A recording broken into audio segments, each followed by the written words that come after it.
And we went out there to pick up this Opus light trailer.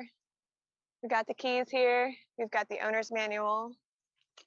And we're just gonna set it all up here in our yard to sort of test it here on home ground before we take it out, starting on Saturday for a 7-day trip up to Oregon on the Oregon Backroads Discovery route. I've never even heard of that. Or maybe I had, but I'd forgotten about it. But we're gonna go check it out.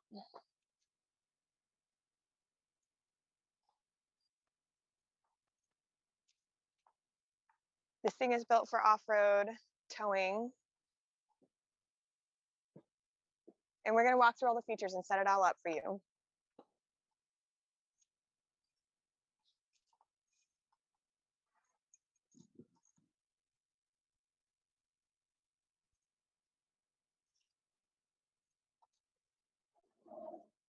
Hey, Rick.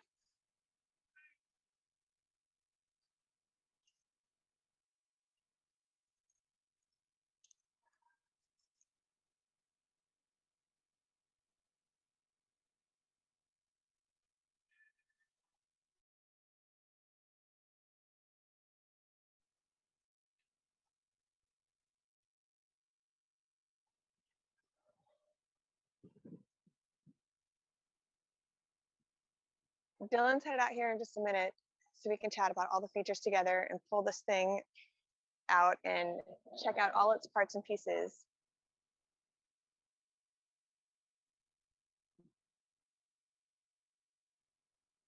In the meantime, we're going to have to build a shopping list that is among the most streamlined we have ever done before.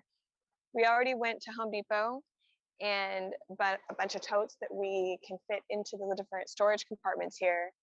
And we're going to have to whittle down all of our usual cooking gear to just the bare essentials so we can fit them inside this overlanding package. I'm really looking forward to the challenge of seeing how minimal we can keep things and how well we can do with a situation where we're pulling up stakes and moving camp every single night. Of course, it's going to be a lot easier than the typical situation where we'd be moving a tent and all that stuff every single day.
Oh, it sure is.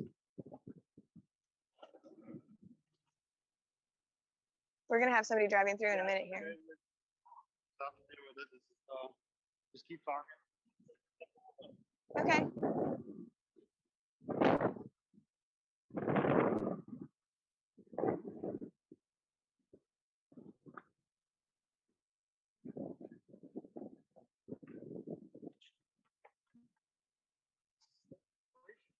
Yeah, documentation, you know, gotta record everything for posterity and YouTube. Yeah. Trying to keep the camera shaded. Traffic. Yeah, that's all right. Just part of the process. So when you guys start? We're starting out on Saturday, bright and early in the morning. We're gonna meet up in Willows and then travel north from there to Oregon. Oregon Backroads Discovery route. Yeah, I've never seen it. I'm looking forward to it. It's beautiful out there. Yeah. Yeah?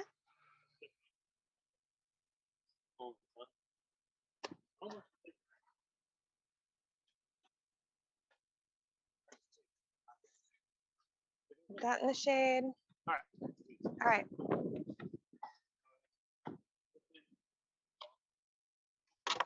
Pull all these little pins. Flip up the levers.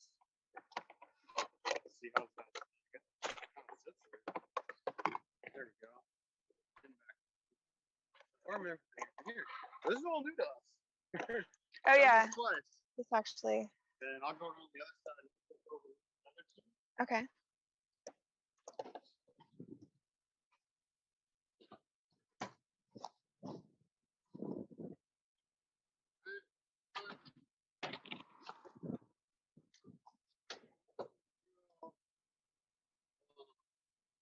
Over. Flip over. Go. All the way down. Then the flat front. We'll show you that in a little bit. Wish we had a bigger. All the cameras at once. We're working with it.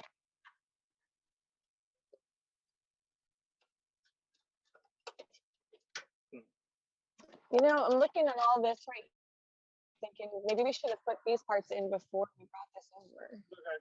We'll do it again. Now,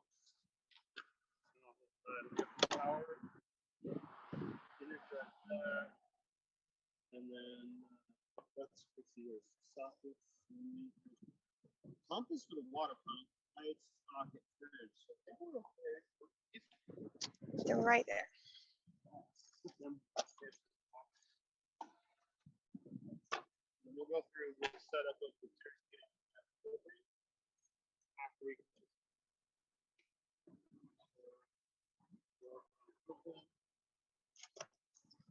Chair comes down upstairs. And inside we. Oh, we got to make sure the valves are clear. Okay.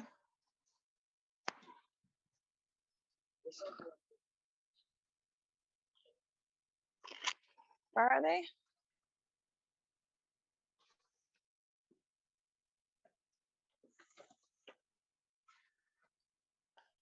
Are you finding them so quickly? Oh, okay. Okay, yeah.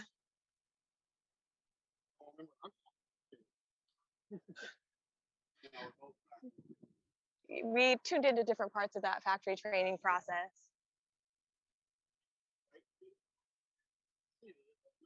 There's this black hole on the end is a white fitting. You don't have this white fitting, this won't work. The white fitting goes into the check valve. The screw. Shut the. Oops, hit my face with that. Screw this valve shut, and then open the check valve. And we'll show you in detail once we get this up. We'll move the camera around and show you this better. I'm going to connect the white fitting to the one-way check valve. Pretty snug. Go.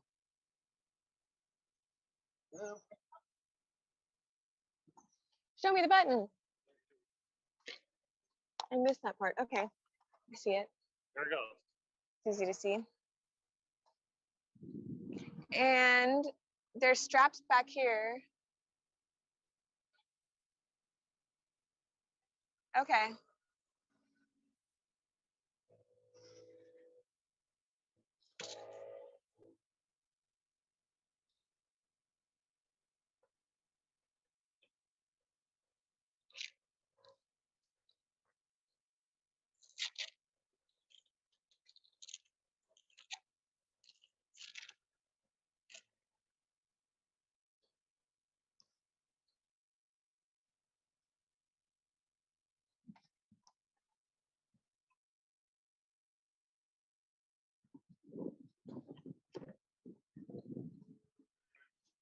Yeah.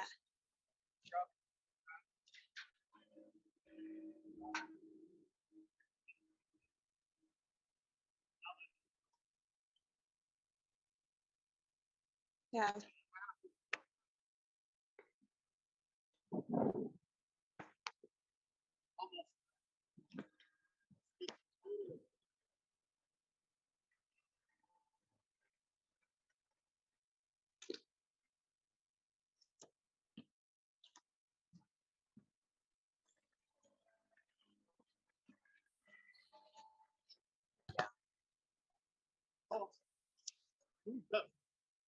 Yeah. Yeah, I know. That's why I was. Well, most of the time I had two, but I thought you might grab the other one. It's fun. It feels like tugging the reins of some gigantic horse. There's a combination like Conestoga wagon.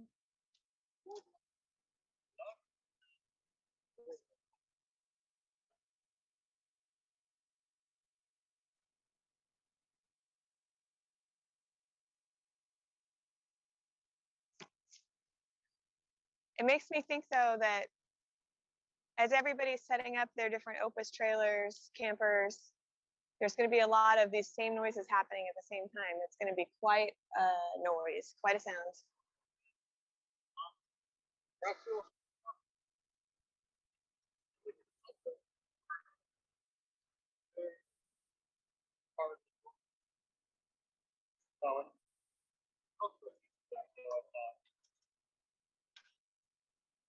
Guess we'll discover that as we go.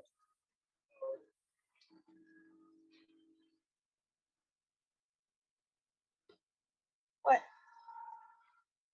The audio is really loud. It's gonna drive people nuts. Okay.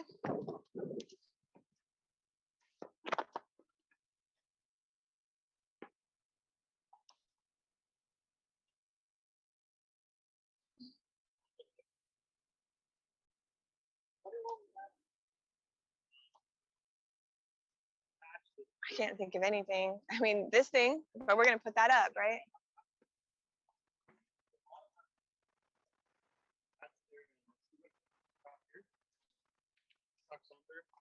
Snug it down. Pull another strap in the front. And this one, if you can see it, they recommend you attach the parking brake. You got to snug this. And then pull it up over the corners.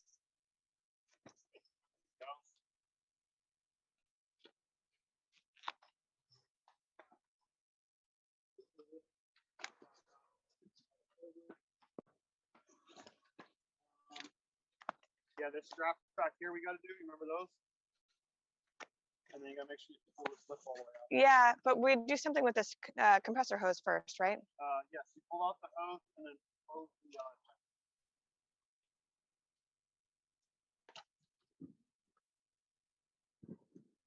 So we'll show this in a little bit how this connects.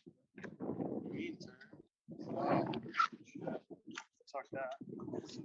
Whoa, whoa, whoa. Oh, Easy. what? Loosen it Oh. up. You gotta be over the edge first. There you go. Now let's cinch it up. I feel like I should find something to just bring a truck over. I don't know.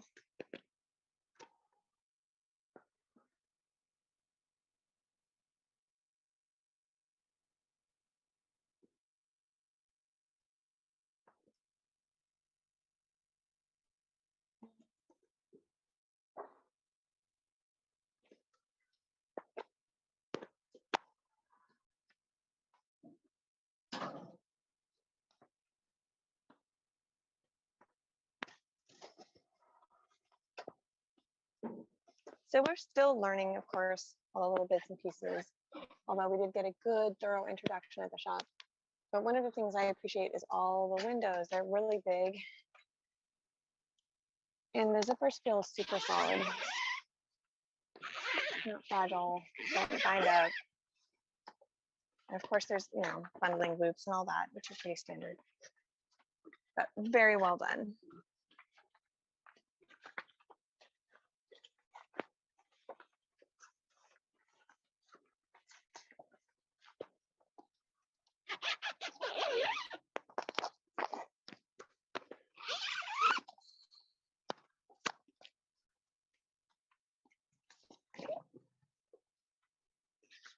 They've got the opaque, more or less, inside layer, a clear, rainproof layer, and then outer mesh. So you can have it for pretty much 3 seasons. It's not rated for snow loads, is what I hear. But you certainly get lots of ventilation for the rest of the time.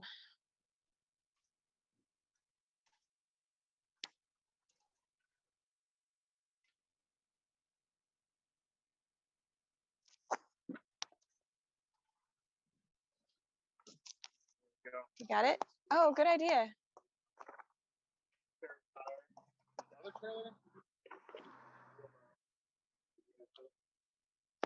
This strap, which you're not doing.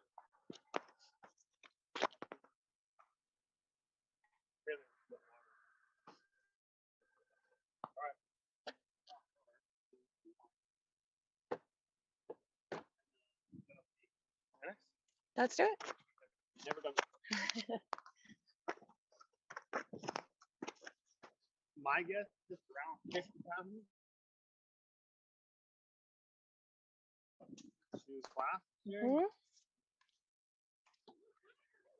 Open.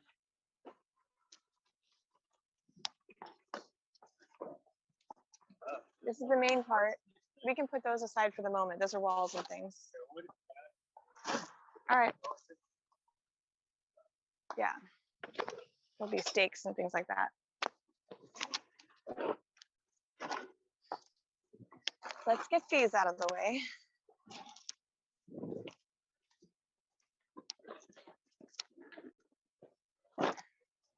No, these are walls and stuff.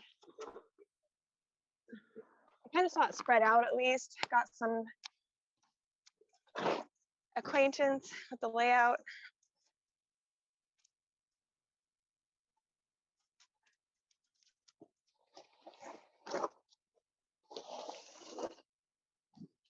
Like a lot of tents, you want to start by spreading it out so you can figure out which parts are which way things are facing.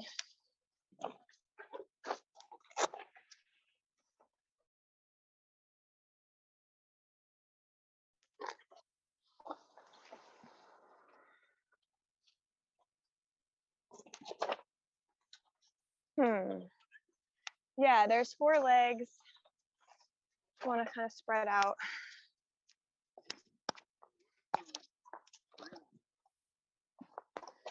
I was. Mm-hmm. So this looks like a house. This looks like. Yeah, I think you're right. I'll go. You go that way.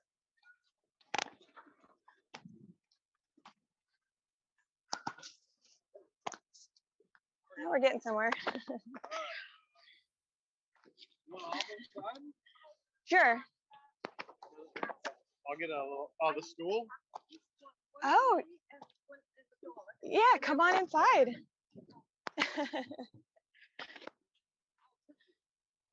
Isn't it neat? Yeah, and if another few minutes here, we'll have it all set up so you can step inside and sit on the benches and. We're live on YouTube. Live on YouTube. Yep. There's a camera over. Yeah, you're fine. Dogs are always great on YouTube.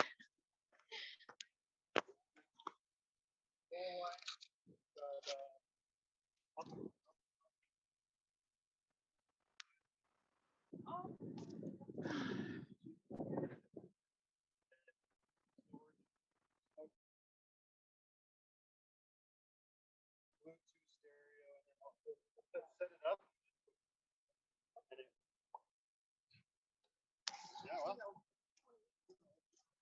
Yeah, we're gonna get the awning set up or the annex set up, and then we're gonna pull the whole kitchen set out. And give us like 20 minutes back. I love it. Yeah. So how long do you think it takes you to set this up? They say like 10 minutes before the average. Yeah, but we're. But for us, it's gonna be a lot longer. We get this on. We really have to direct. Yeah, we're doing this for the first time. We have to zip this on here, and then yeah, we're just rigging it. It'll be fun. Thank you. It's the drama. You know, we don't all have the volume, so you got to take advantage. You got to sculptural medium. Oh my God. Oh, this is all.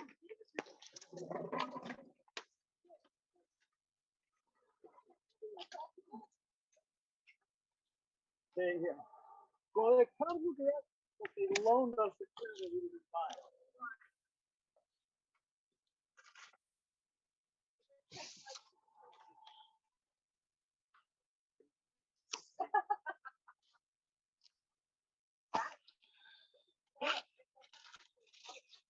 Okay, go. Hold on, let me bring Okay. I've got, okay.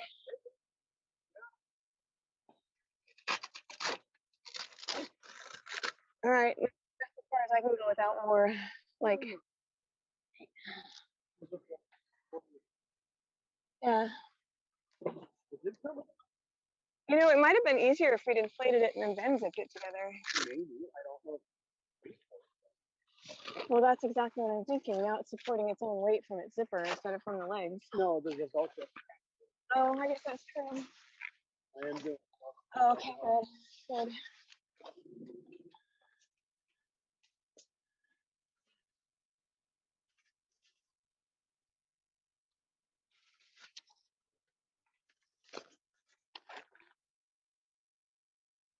Yep. Yeah, that's why she gets mad when people are like, they're made in China, because so much of this is carefully handcrafted in their place. They're right there in California. It takes, I don't remember, I wrote it down there. It takes an extraordinary amount of hours just to retrofit the shower or custom fit the shower. okay. It's up here somewhere. There's like a master valve for all of these.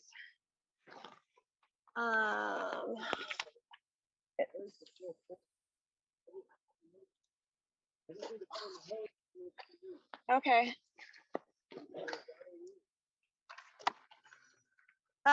Is it somewhere here in the middle? There's a bunch of extra here. Is this something? That's another air bladder that's not. Okay. You should probably do that.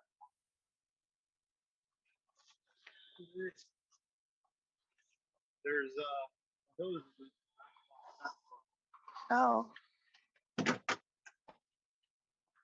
I'm collapsing under the weight of this thing. There's a short piece. Not water. Hmm. We did spend. Is it in that duffel? There was a bag of stuff inside the annex duffel, right? No, set aside for the next step, right? Okay, good plan.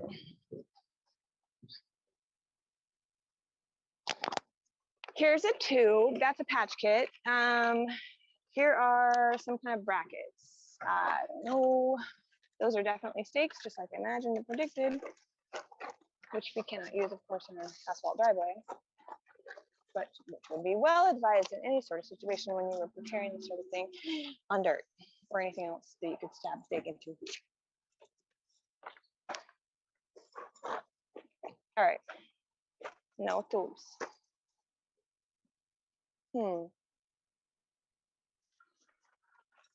Those do smell interesting.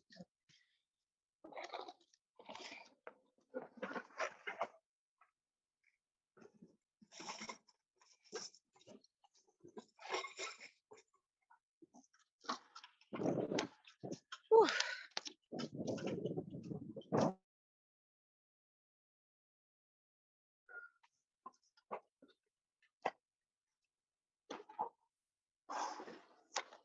Interesting. Nothing useful in this scenario. There's a. All right.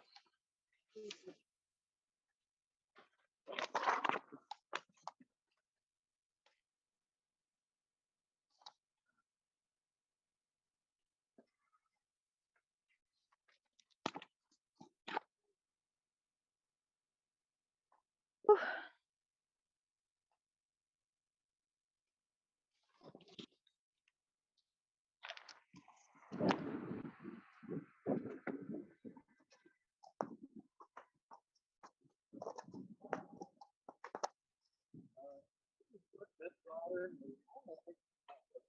Okay. Gotta spin it upside down. Do you want me to hold this up so you can adjust? Yeah, but it's this whole thing.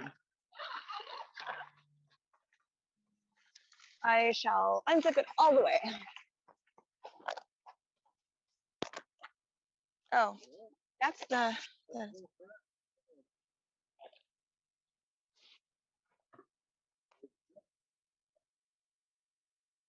I know. Oh.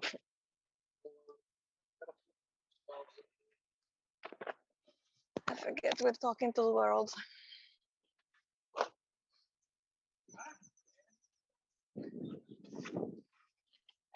Maybe we should consult the manual.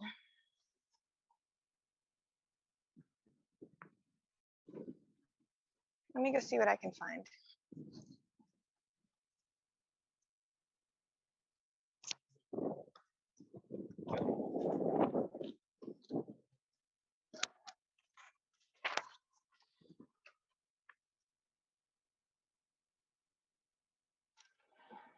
Gotta stay in the shade for a moment.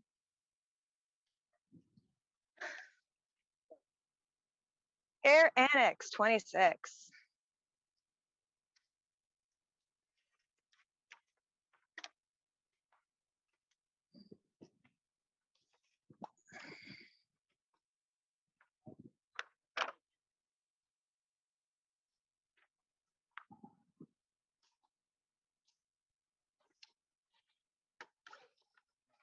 Thing.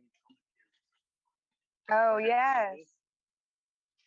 Should point down, and then it should connect to that hose with there now. Okay. If I did just back, if it finished all the way out. Oh, it's already in. Yeah. So there's like a whole nother. That's inside bags, kind of. These are channels, and then there's bags inside them. But there's one leg that doesn't have its extra bag because it was replaced at the last minute, and they didn't have this part.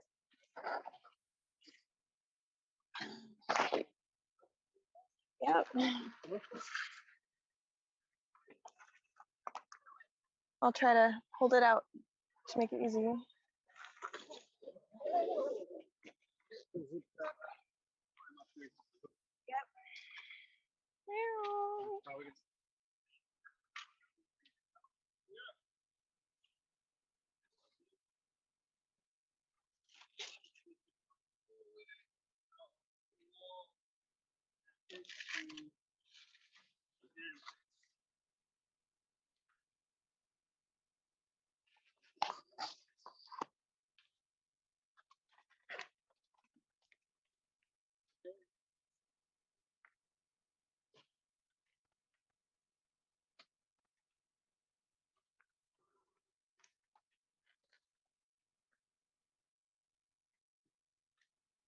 Now how do I shoot it for air?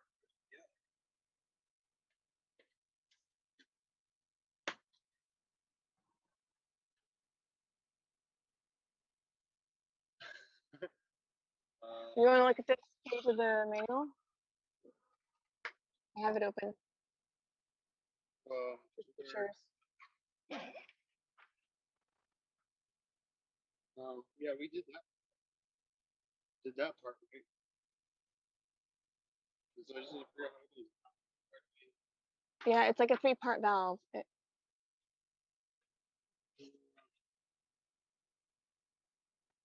Open the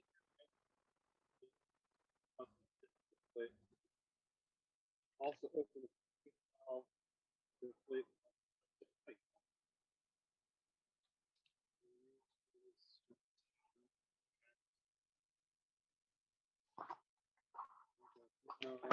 Open the air transfer valve. Which is, I think, the one in the middle. Says open the valve. Right. And then ready to hit this little button here. Yeah, okay.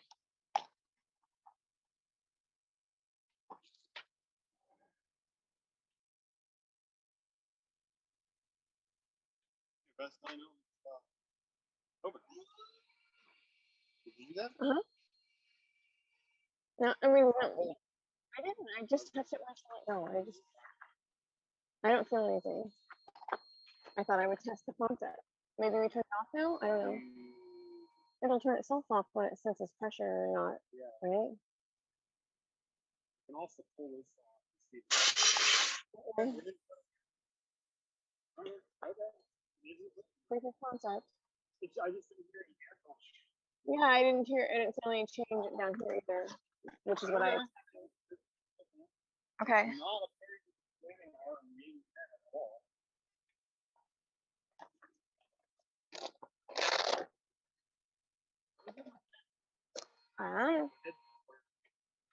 It's out here on the ground. Oh, whoops.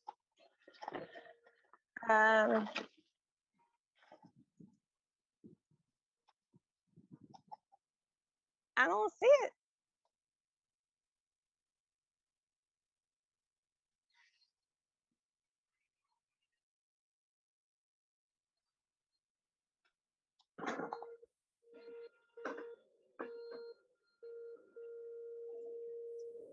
Whew.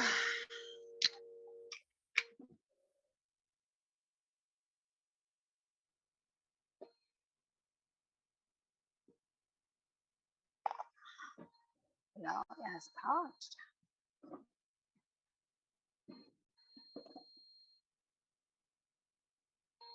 All right. Oh, I didn't see it.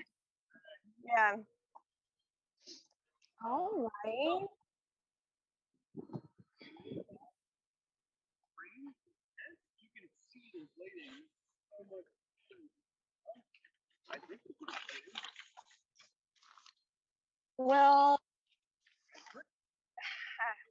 I'm pretty sure this leg is missing its bag entirely. No. Oh, Over here, you can see the hose. oh, but this part of it, it's which Oh, is it wrong? it feels like it's not Oh, it's all the black. way in. Okay, go kill. Here. Go here. Yes. This should cook up. And that's Really? That's a kill black. switch? Okay. Okay, for me, I'll hurry to get How about we unplug that? Oh, we just want to hurry. Okay, gotcha. so I'm where's the so that means it's there? yes. Okay. There It's we like go. a sock that's I got down it, I inside got the boot. Yes. No, I totally okay. And I have it. Is It's clear plastic, by the way. I did not know. Well, Okay, that's now flip it shut. okay. But okay, there we go. It's all the way up Okay. to the thing. Yeah. I don't know. What's There's a happening? bunch hanging out. Why is it That I don't know. like a poop? I guess we'll just have to see as What do okay. they got? Well, this is the fill hole and it's lined up with this spot here. So that kind of makes sense. Normally there's a bag within a bag, but we are missing that part. You know what I mean? Because it was a last minute replacement and they didn't have that outer sleeve. We were thinking,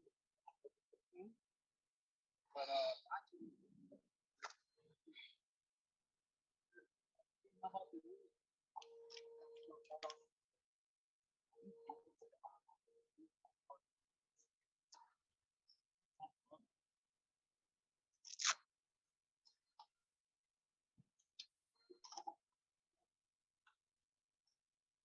Whoop, excuse me. Did I feel it? Feel it's like Filling getting up? something.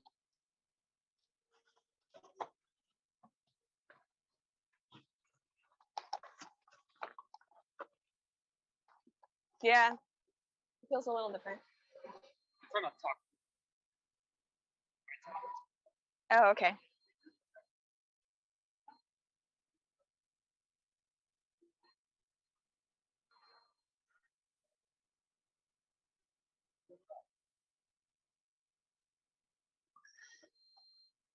Oh, Brian's watching. Hey, Brian, how's it going? Yeah, well, we're not sure that this is, we're pretty sure this is, but we don't know. We've only set up the tent a few times and we haven't set up the tent yet. So Well, Chelsea did we haven't done explain. it ourselves with no help from the factory. Correct.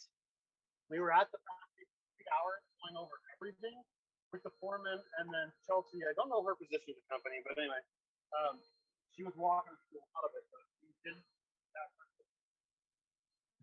Well, she went over the annex with me and she did explain that that clear plastic bag thing we see is standard for the other legs, but it typically is encased in an additional sleeve within a sleeve for double protection.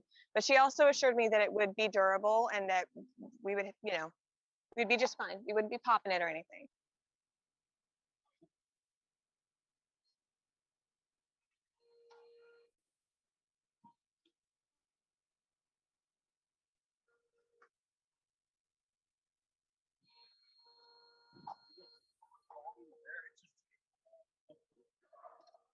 This is our first. Yeah, we shall see. Do I hear anything flowing out?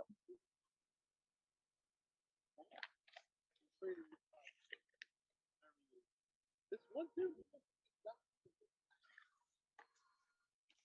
This one does not. Yeah, so air's going somewhere. Maybe they were talking about 10 minutes. 10 minutes was just weird. Maybe. Because it worked like 2. Yeah. Yeah. And if it weren't for the annex, we'd have everything else folded out right now and have the inside all set up. We'd be done. So the advantages of the annex are that all of the outdoor kitchen stuff is available from underneath this space. So you have automatic shade, wind protection if you want it with walls. Rain all the time, yeah. Also,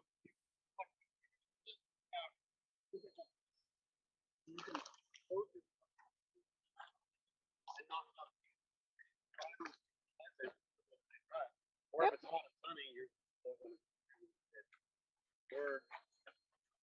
curious about this. We may not have it connected correctly. We don't know yet. We shall see. But is it just flowing it to the open air somehow? I don't know. It seems like it's dramatically slower. These beams are incredibly rigid, yet flexible, and it's amazing. Oh, good.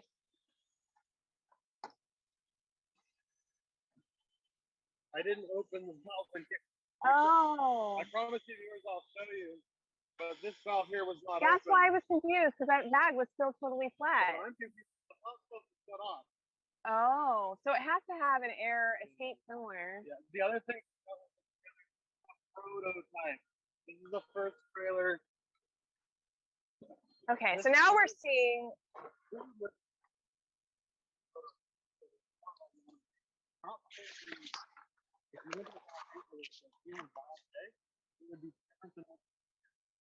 Yeah. Oh, look at our tent. Yeah, that's what I'm saying. Now we're seeing the behavior we expected to see, which is the tent collapsing while the whole structure then starts to reinflate as one large volume of air. All the skeleton pieces. More or less, yeah, they don't have to be super perfect, but yeah, more or less spread out.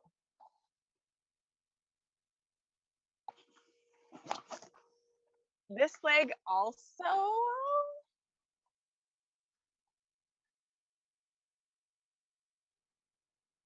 Okay.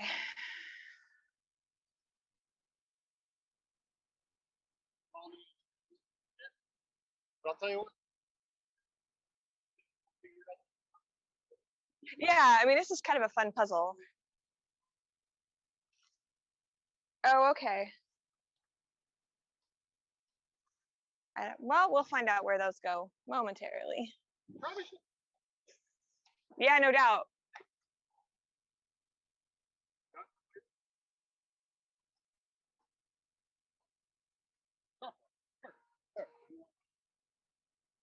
Now it's time to jump in the lake or stick your feet in the creek. Yeah, right. Have a cold drink. Watch it rise like good bread. Is it? I hope so.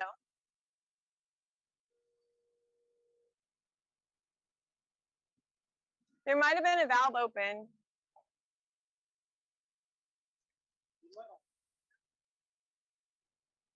Yeah. I no longer doubt that we are connected over there, but I'm wondering if there's another valve open somewhere. Open to the air, you know? That seems tight.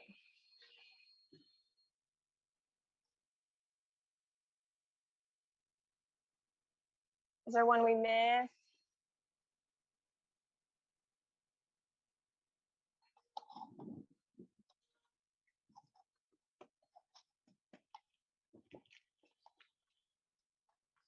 Oh, I double checked all those valves. Yeah, All tight.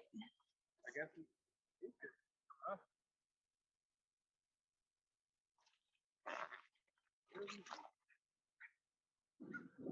this would be a good solar canopy. I'm sure there's a term for it. They haven't created it. Solar, yeah. Also reflective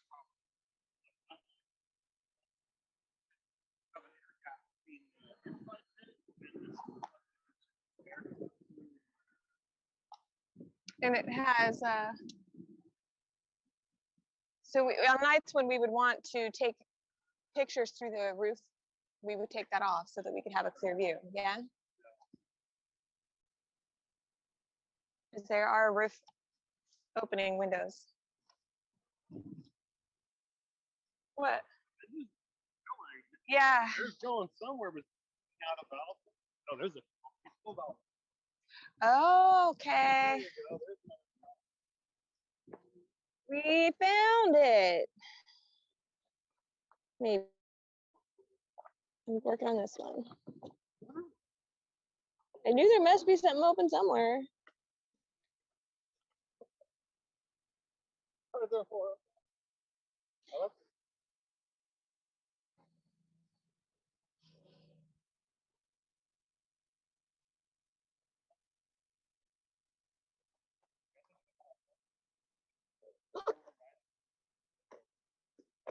to get in there.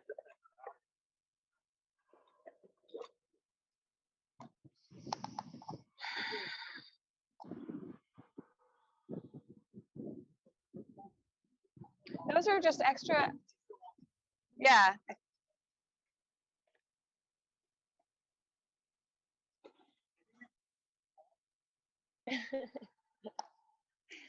Oh, really?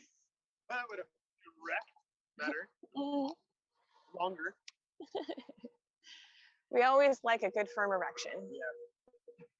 Rise, I say. It's kind of like watching dough rise. It really is just reminding me of bread a lot. Maybe I'm hungry.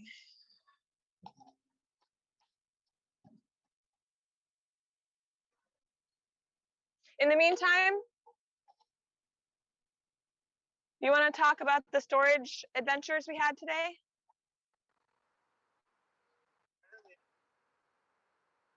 Oh, okay. Oh, okay. Well, then I'll talk about our adventures. Today we realized that some of the existing rugged totes we usually use for camping don't fit within the dimensions of the boxes and storage and things on here. So we carefully measured everything and we went in there prepared to really pick through our options. We still only came up with a couple different possibilities. There are, there's never the perfect size you want, but we got as close as we could. We're gonna try a configuration like this with these two stacked Husky red boxes. They have nice clear lids. These might be a little brittle, but Huskies usually stand up pretty well. So we're giving those a try. This, we're pretty sure is not going to hold up well at all. But really, I mean, we're borrowing it for one trip. So after this trip is over, it can be used indoors in more gentle situations. We'll see if it survives one outdoor off-road adventure. But this one is about the similar dimensions, but we were losing a lot of headspace. And so I wanted to try something with these two boxes stacked instead, even though that does somewhat limit the overall size of items we can store here. We'll have to think carefully about dry goods and all that kind of stuff. And then we have this larger one, which is going to be really situated, I think, in the end, next to this one, because there's two storage spots available. And, or one large one that pulls out, and this is the two sides that it has. And I think these are going to fit very nicely right there. And these are latchable, so you have positive retention of all your stuff inside here, even though it's going to be bouncing around. We'll see how that goes. Come on, baby. Up here at the tail, we haven't talked about features and stuff yet much, but there's two jerry can holders and two propane can holders with nice latches. Strong steel reinforced little box, sockets for everything to sit in very nicely. And those jerry cans, man, they barely fit. So we'll have those there full of water that give us fresh water containers that fit right in there.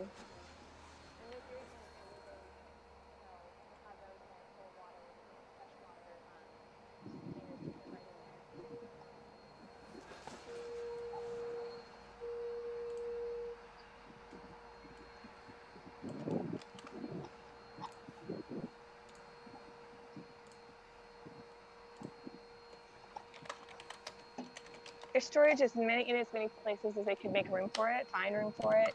So they have these openable spots on each end of the bumper, so you could put like fishing poles and stuff in there. Okay, so hopefully my audio is working now also. Are these working? We still are not getting any air in here. Huh.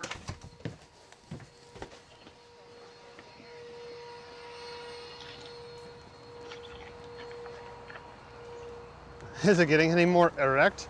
It doesn't feel like it's getting any air in this bag still. I got the mic working. It was OBS. It was shut Okay. off, but it's good now. Okay. Okay, well, let me grab the directions.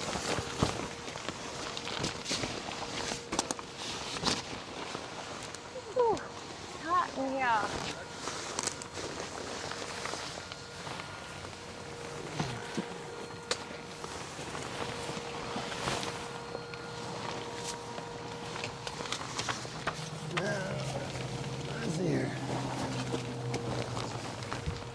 Why don't you give this a review, and I'm gonna look for more shut-off valve or close-off valves or whatever they're called.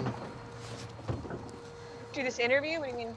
Just see if I'm missing something obvious in that, and I'll look down here. Close. I left it right here. Ugh. Closed.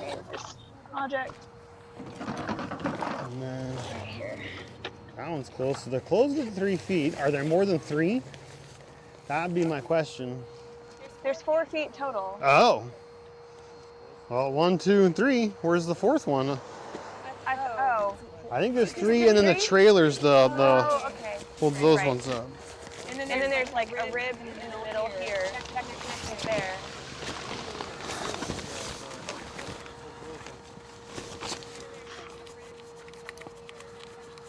Okay, so.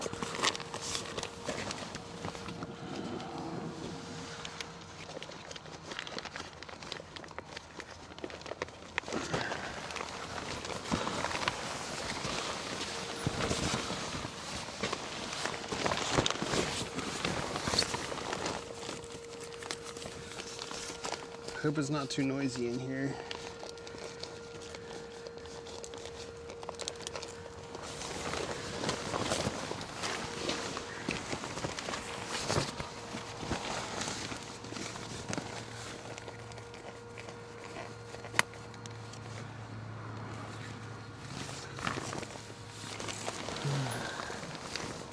I'm gonna isolate some of these bladders Okay.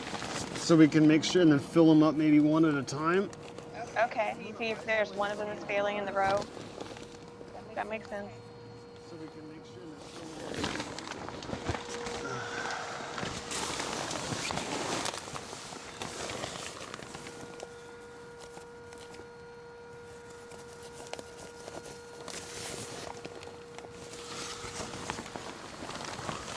There's a spring.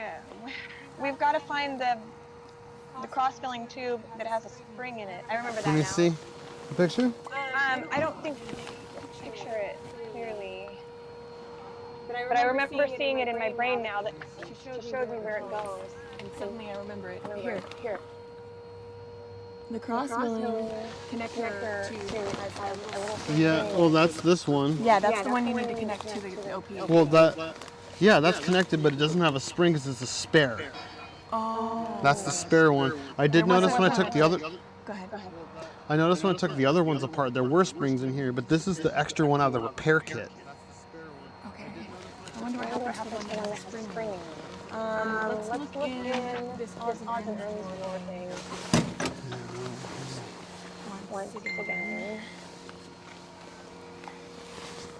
I'm a little concerned this pump is going to overheat. Well, you can't override some Uh, You can try calling them right now, I suppose.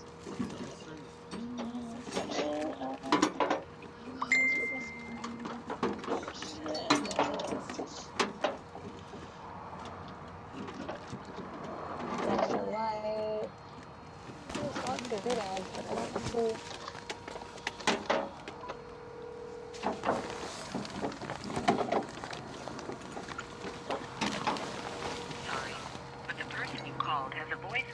Okay, well, Chelsea's not available right now. So in an effort to let the pump cool off, I'm going to take this and disconnect it for a minute and let that. Okay.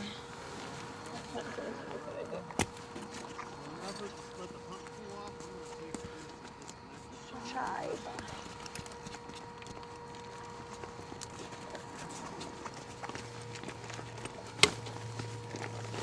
Okay, the annex is completely disconnected. Okay. So we'll close up the tent, let it deflate and turn off, or inflate and turn off. Well, we're going to find out because the tent can go up and that'll we'll let the pump cool back off. I need to close that door. The drawer is going to tear the tent. I'm going to. You got to push down with 2 latches. There you go. Sweet.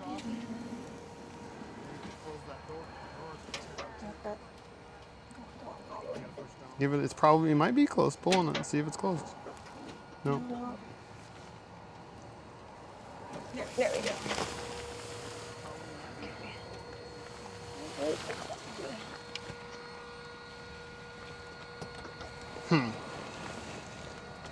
Oof.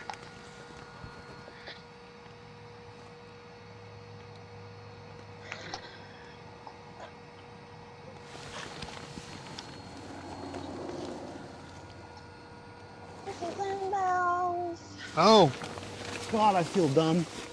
Hey, Pepper. Yeah? What? I feel really intelligent. I own this. Disconnected the fill hose. Oh. Duh. Okay. I feel extremely. Yeah, hear it? Just flowing air. Yeah, I do now. Okay. Now our problem is probably because it's just venting out into the atmosphere. Okay. Now we should be filling. There we go.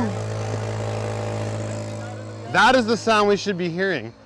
Now we can connect the annex. Hey, I guess I should give myself some credit that I figured it out on my own. You did. And you I did full can't. credit. Oh yeah, now it's rigid. Okay, will you help me get in here, please? Will you come over here? Yeah. Over here, please. Yes. And hold this so I don't get lost in this maze. I'm going to connect the annex.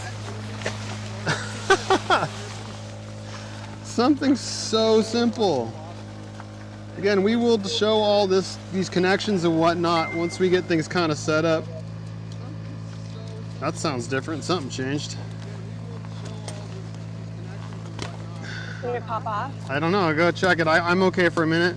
Okay. Oops.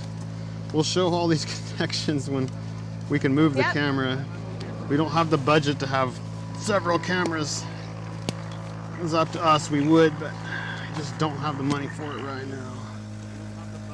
Okay. Progress is being made.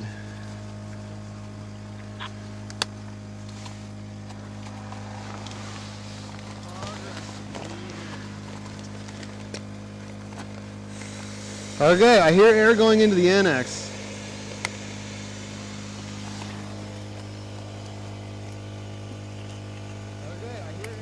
Okay, opening up all the valves that I had previously shut. Pour pump. I guess we're testing the durability of the pump. There. That one's going. That one's going. You know, one of these days we will do this with a timer on it. Aha! We're getting somewhere. It's working. It's doing something.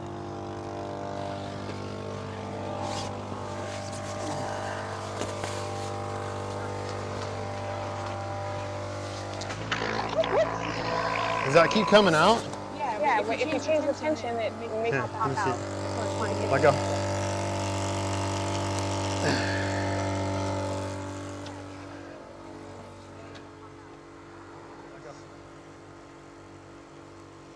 right, let's just stand back and watch it run for a bit.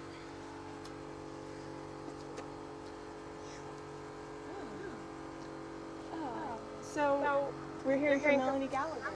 Seriously, so glad to be watching. Oh, Melody, that is so Melanie. Sorry, apologies. That's so lovely. I'm glad it's helping out. All right, getting somewhere. All right. Yeah, it's embarrassing, but we're having a good time. We're keeping it light, taking our mistakes on camera. Okay. We're all human, right?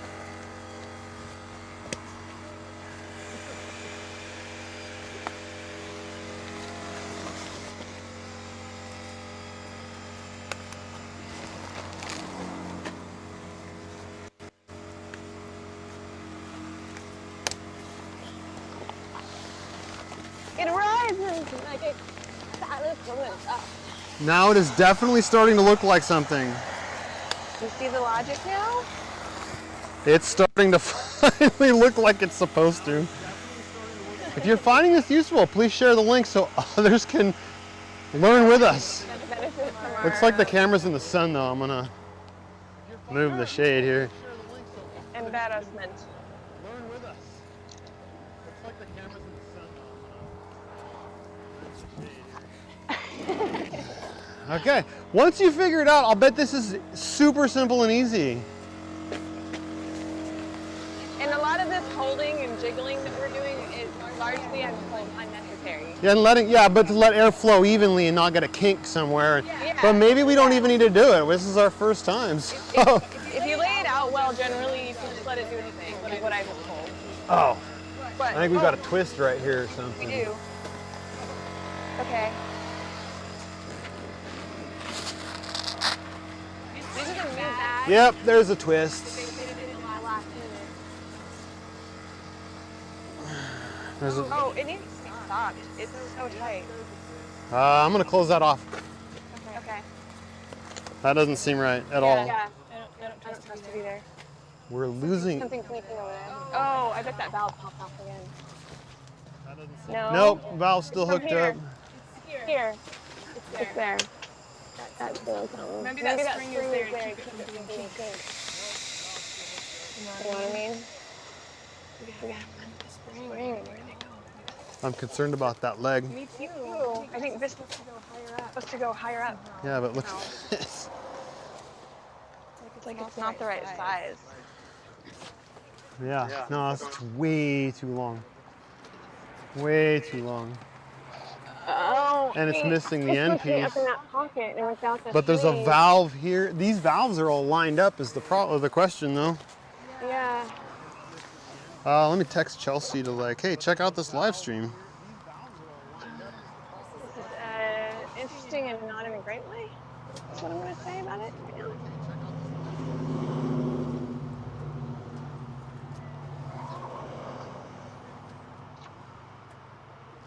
Okay, Chelsea's been texted. All right.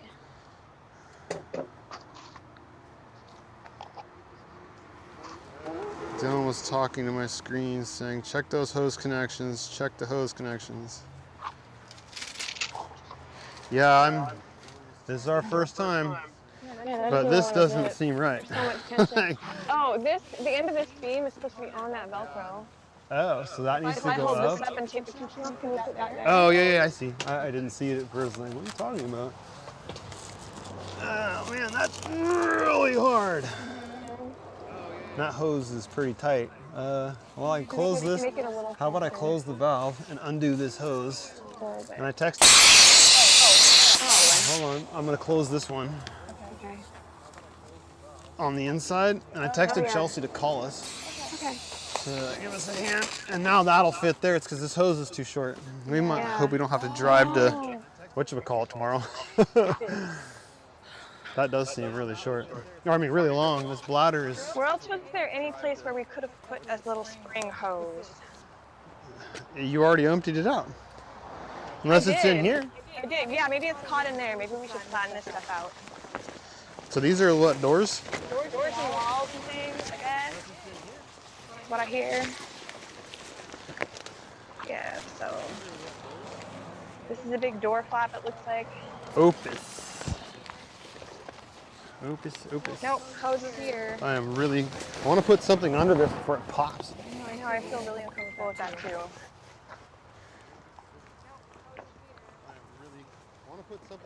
I've got a so it says Adam says, Dylan, I've got a cross-fitting tube for you, your light that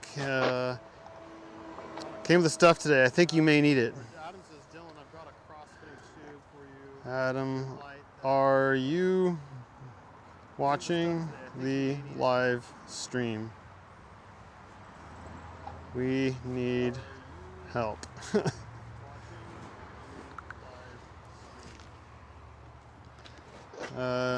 The front air bladder is way too long. I'm gonna send the group a couple photographs. So here's one end, guys, if you're watching the stream. And here is the opposite end of the same support. That's the same support bladder. Okay, so I guess while we're waiting for a reply from Chelsea, I could put a couple door or window things on. So I've got one here. This seems like it'd be this one here. It's nice and narrow. This seems like it fits here. I'm trying to keep busy while we're waiting for Chelsea or somebody to call us. Yeah. Where's the zippers? Oh, here we go. So there's a zipper at the bottom of this and a zipper at the bottom of this. Connect those two. And then I'm gonna hold it while I zip so I don't put too much tension on the zipper. Okay, there.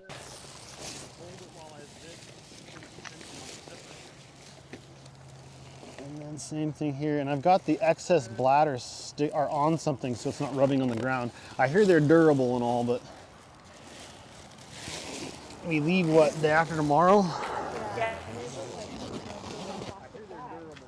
It's hard to expect that that's going to hold out. Oh, hey, look, some packaging or something in here. Oh yeah, there's some paper in This there. out of here.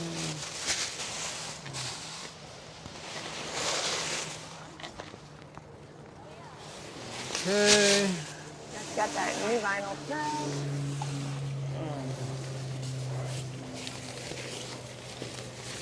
We'll roll these up. Let some air through. Okay, so then we can undo, then we have a screen door. But I want to let air through so we don't get blown around too much in the wind. Where's the, how's this, oh, here they go.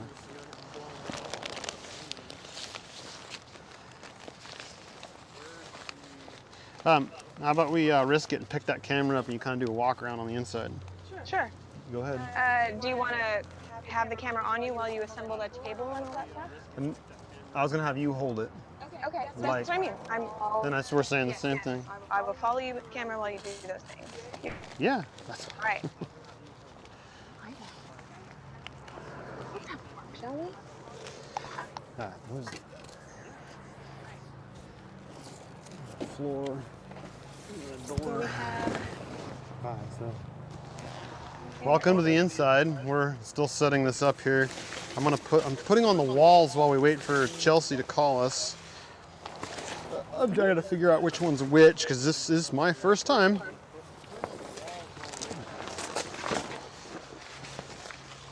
This one has like a doorway and a floor.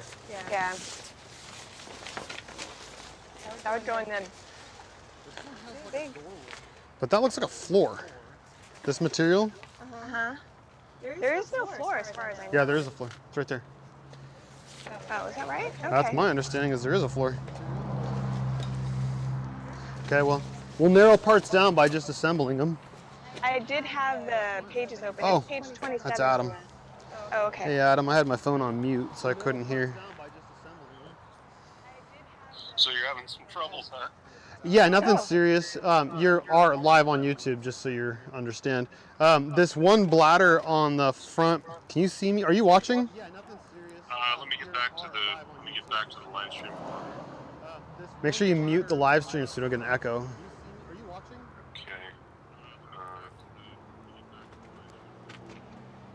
Make sure you mute the live stream so you don't get an echo.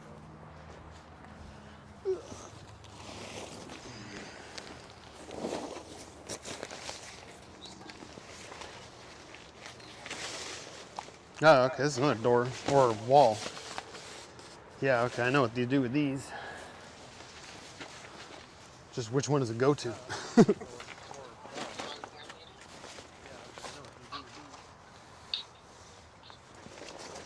we're working on getting it up. Okay, no problem. I'm putting up the walls of the annex to just trying to keep moving forward with stuff. So you think there's two bladders that are two? One bladder. Did you see the picture I got? I sent the group. That's both ends of the same bladder. It sticks out about 1.5 feet at the trailer end, and then almost 3 feet at the ground end. So right now I've got it sitting on a tarp so it doesn't get a hole in it.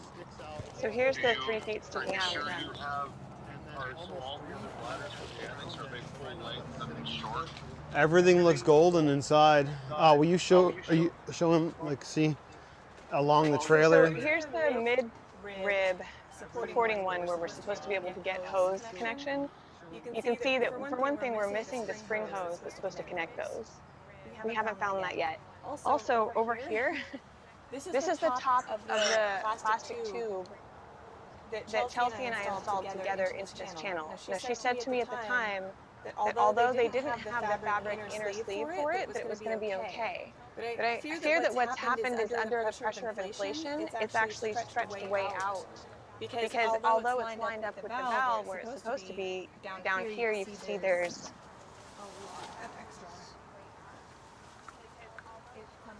all the way over here.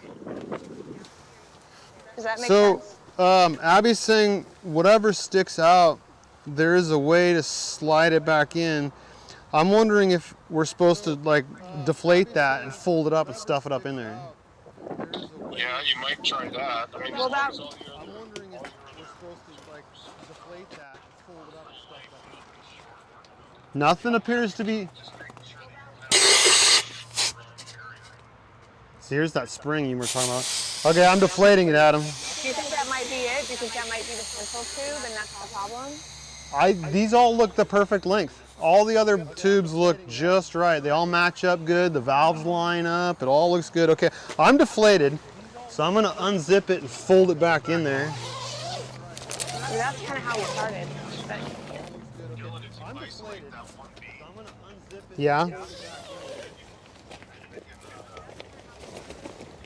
Oh, there's. Oh, okay. Well, here's part of the problem. Are you watching the live stream, Adam? Okay, Pepper, come over here. So this is the. Chelsea and I put that in there together. This is the foot end, and there's a valve right here. So I'm stuck with that length. I guess I could fold it up inside like this. Inside the vinyl, because I can't move this. These are tethered. And then, so if I zip this up, my other. Here, I don't think so. Because that's going to reinflate itself inside that sleeve. And it's going to be double the volume. I think what I see here is in all of these other beams, that fabric casing is actually integral to the function because it restrains the inflation volume of that interior plastic sleeve. And since we did not have that fabric sleeve in this case, it expanded beyond where it's supposed to. You know, I think that gives it form. You see what I mean? Well, that's what we're gonna do by like forcing it, by folding it in the end. That's also possible. Yeah, I tried calling and texting Chelsea, but I haven't heard back yet. Because if it is the wrong one, you're not far away, and I would be like, "Hey, Adam, can you go pick that up so I don't have to drive 5 hours to go get one?" Yeah. I am gonna just fold this over on itself and see what happens, because now I have this other valve right here that lines up with here. So I took the excess at this end, and I'm gonna It's stuff gonna it rip up in that there. channel. I don't think it's gonna rip it, because it's only gonna reach a certain amount of Or it's pressure. gonna flop itself out. Well, we're about to find out. Yep.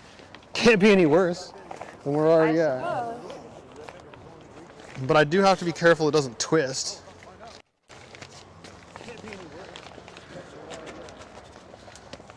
Put this over my shoulder.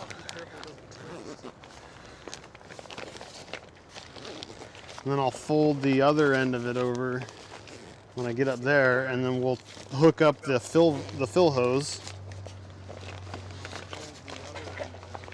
My other question, Adam, was is there a way to override the pump if it's not full, like shut it down? I tried flipping the switch that turns on the what I thought was the relay, but it didn't shut it off. That didn't. I don't have a red key, but there's a red button, and I flipped it, and the pump was still going. Yeah, but again, this is the prototype, so all those little kinks got worked out. Okay, so now I'm inside here. I'm gonna hook up the hose and turn it on. Pull that down. I need to pull a little more into here. There, and then I'm gonna open the valve and see what it does.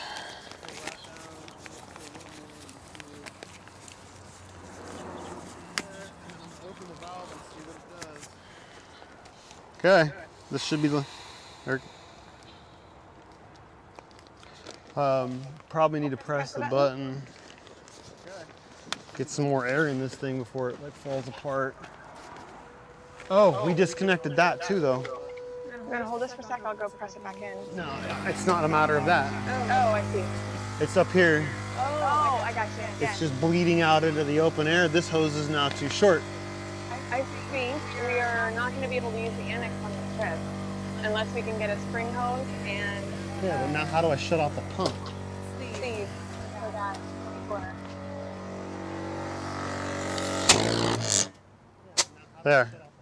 Okay, I figured out how to shut off the pump. You pull the hose and just stick your thumb over the end. But here's the other thing, Adam. So this hose that comes from the inside through this port is way too short. It doesn't reach, and so now I can't inflate that bladder.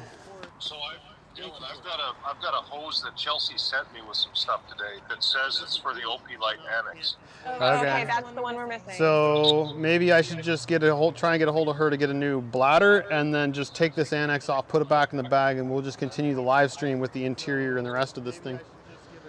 Yeah, I would recommend talking to her before you do something with the annex. You've got tomorrow as well, so Yeah. something's not right there, I think. Yeah, I Okay. agree. So we're gonna we'll deflate this, detach it, and then we'll continue the live stream with just the interior and the kitchen and the refrigerator and storage. Yeah, and I'm getting off at noon tomorrow, so if you do need to run back down to the factory to get a different annex or whatever they're going to do to set you up, I'll have this hose here. You can just swing by the house and pick it up. But I have to go south to go pick it up. That would be like 2 hours out of my way. Well, we're not leaving until Saturday. Yeah, I know, but it's 4 hours round trip. Well, whatever. If I got to go 4 hours to go pick up a hose, I guess I will. I'd almost rather pay to have it overnighted. If they can do that, I don't know if they can even ship it. Yeah, nobody's even guaranteeing delivery dates because of COVID and everything. So Yeah. So you're 4 hours from Pittsburgh. well, round trip. 4 hours round trip.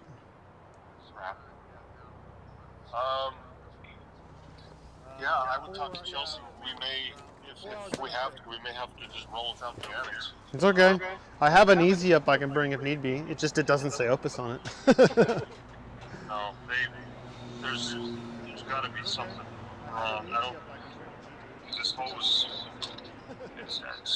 I'm assuming this hose is a longer hose that fits, that connects the annex to the tent. Exactly. Okay. Well, they've been really good for us so far and very quick to reply. So hopefully any moment I'll get a text and we'll figure something out, because that's one of the things I've loved about dealing with Opus so far, is that they're on it, they're honest, and they want to make sure you're happy. So we're going to deflate this. I'm going to hang out with you, deflate this, put it away, and like I said, we'll continue along with the live stream with setting up the rest of the trailer. But at least we've gotten this far. Yeah. Well, and here's the other thing. We'll figure it out. Okay. Yeah, we'll troubleshoot. Okay. Call is needed. I'll put my phone on vibrate, or I'll just turn my phone on regular, let it ring. Oh, it is on ring. I wonder why it didn't. Anyway, I'll answer if you have any come up. If Chelsea calls me, great. In the meantime, like I said, we'll just keep doing what we were, the rest of the trailer, because we still got to figure out the storage. We bought some bins to choose and whatnot, so we can show everybody how we're going through our initial setup of this thing. But thank you. Okay. Cool. Well, thanks, and I don't know, talk to you at some point. Glad we're doing it today, not yesterday. Or, I mean, tomorrow. Yeah. Yeah, for sure. It's always a good thing to practice a couple times before you're actually out there. Yeah. Okay, cool. Well, thank you, and all right, we're getting somewhere. Thank you. Bye-bye. Take it easy. Bye. All right. Bye. Okay, so let's drain this thing, take it off. Okay. So it's disconnected up there, right? Okay. Yes. Oh, here. So let me have this. Okay. Oops. When I was connecting it, here's the doorway coming in, right? Doorway coming in. There's a valve. Let me zip this shut. This valve right here has a hose that goes through the tent, comes outside and connects here to fill the annex. So I better not lose that end.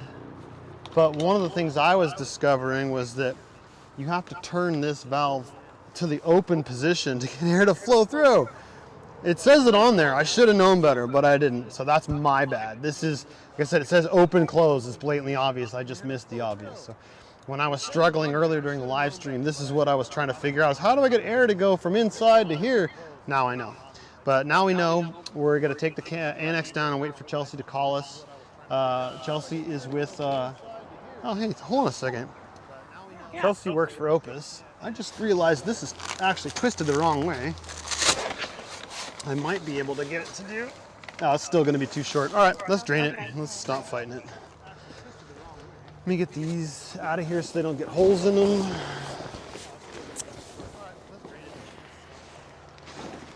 I also want to reiterate, we're being lent this trailer. It has been used by copious numbers of people, or amounts of people, however that's supposed to be phrased, and it's a prototype. This is not what you'd get if you went to the dealer today and bought one. So a lot of these trials and tribulations we're having are not what you'd be experiencing, because you would have one that is been, all the trials and tribulations have been worked out, all the kinks have been straightened out. So, but again, we didn't pay for this, so I don't mind going through this. So the drains are at each foot. We're gonna open those up. You wanna, you can just unplug the power for a bit and walk over here and show how, Sure. or you're doing a test. Well, no, I was trying to look something up for you. Never mind. Go ahead, I'll just do this. Go ahead. So underneath this little zipper, zip, there's a valve, and I'm gonna undo the one that's the round one just inside the square one, and it's gonna make a noise, sorry. There we go. And then we'll do the same thing on the middle support. So there would be 3 if we had all 3 legs working. But again, this is being lent to us. We're not paying for this. Woo! That was a little burst of air. But now I'm gonna close, this is pinching me. I'm gonna close these off because I have found that when I fill it up, I forgot that these were open, or one of them was open and it was not inflating. And again, the trick I just learned, I couldn't find an override in this prototype to shut off the air compressor. I put my thumb over the end of the hose and it shut off in like a second or 2. So, Which is great, because that confirms that the overload switch, whatever, is working. well, I don't know if Kill the switch. overload switch is working. Yeah. Oh. Like the overpressure gauge. Oh yeah, I mean the pressure gauge, it shuts off when it hits 7 PSI, Exactly. not. Which tells us that for troubleshooting purposes, if it doesn't shut itself off, we know very well we have something open. It's not just a question. Definitely that. She's in a meeting, so I guess we'll talk with Chelsea as soon as she gets out. It's all good. We kind of sprung this. We can't show her anything if we continue to disassemble this. Oh, is that what she's asking? No, but when she's done, she can talk with us, and at that point we can show her this. Why don't we leave it partly done the way it So you want was? to flip Well, it it's over too so we late can now. set up the kitchen? Well, it seems to be holding up with those two legs inflated to me. All right. Well, I know I can't. Yeah, now I can't reinflate it though. Is my Yeah, problem. you're right. You're right. No. Nothing damaged. Missing parts. Or wrong part.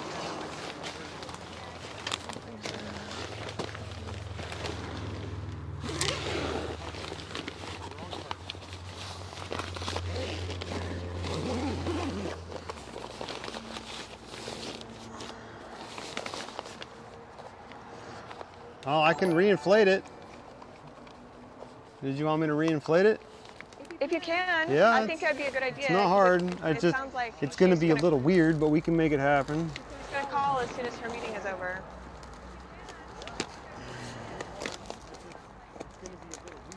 Let her know whatever she says is live on YouTube. Okay. Let her know whatever she says is live on YouTube. Alright, I forgot to check if that other leg was closed. Nope. So, I almost inflated with this valve open. Alright, I forgot to check if that other leg was closed. So, I almost inflated with this valve open. Move you back. Alright, I'll put some air in it and see what happens. All right. Turn on the power. That's connected. Turn this valve to the open position, which is labeled as this way. Okay, so I rotate that. Oh, turn the pump on. Oh, will you go hook it up, please? Yeah. I forgot.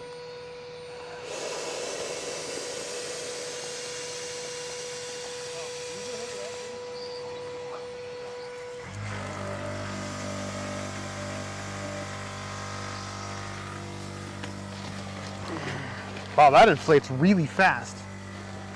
What did I What's that? not connect though? This one's not filling up.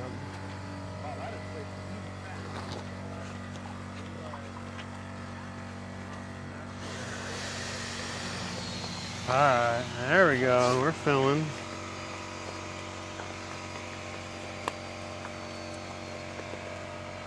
That's filling. Come on, stand on up. Oh yeah, you gotta get that kink out because that's the replacement hose, not the factory hose. Yeah.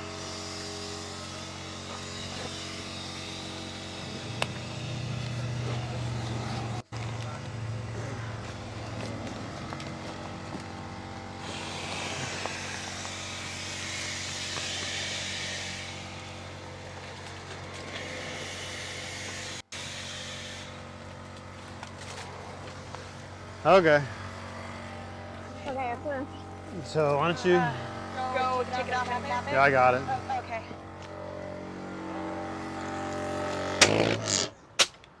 Okay, let's. You want to hold the camera again while I put this wall on, and then we'll do the rest of the setup here. Sure.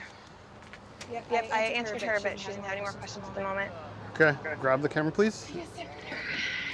Let's do it. And come over here, and we'll face this way, and I'm gonna zip this wall up to kind of shade it a bit, and then we'll pull out all the kitchen and stuff. Okay. So.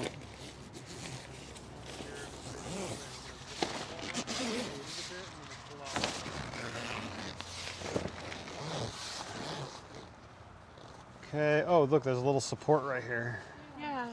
So the little stick goes through the little eyelet, and then I'm gonna stick this end onto here. It's just like zipping up a coat. It's pretty simple. Once you figure it out, and for me it's been like, oh, I figured that out. Oh wait, that was that simple? Huh. Okay. All right, there we are. So that's Velcroed on. Is there Velcro for this? There is some kind of Velcro there. Okay, we'll have to read the directions about that. I feel like it's going to interfere or flap around on the stove. So we're missing where this piece of Velcro goes onto. Okay. Shall I refer? Yeah, why don't you do that? Here, set this down and I'll... Something with that walk around or something. Yeah, I think I can handle this. I'm going to go over here and set up the fridge. Okay. Yeah, let's raise this up. There. There. There. And then can we tilt this thing? Yes. If you unscrew those, there's This loosens. Yeah, but that just for this way tilts and it. this. So That the rotates this way. It only rotates on 2 axes. Yeah. It's okay. So the Opus stool, out of the way. Behind the Velcro, door opens. And then 2 levers, press down and pull. There's the refrigerator. The trash I had from earlier. Put this in my pocket, get it out of here.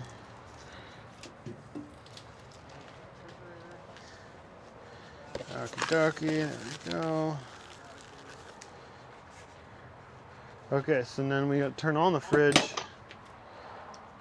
Turn the fridge on, we open power door. And again, this is the prototype. The pictures I saw online, this has been moved to the fridge. So we're gonna go power,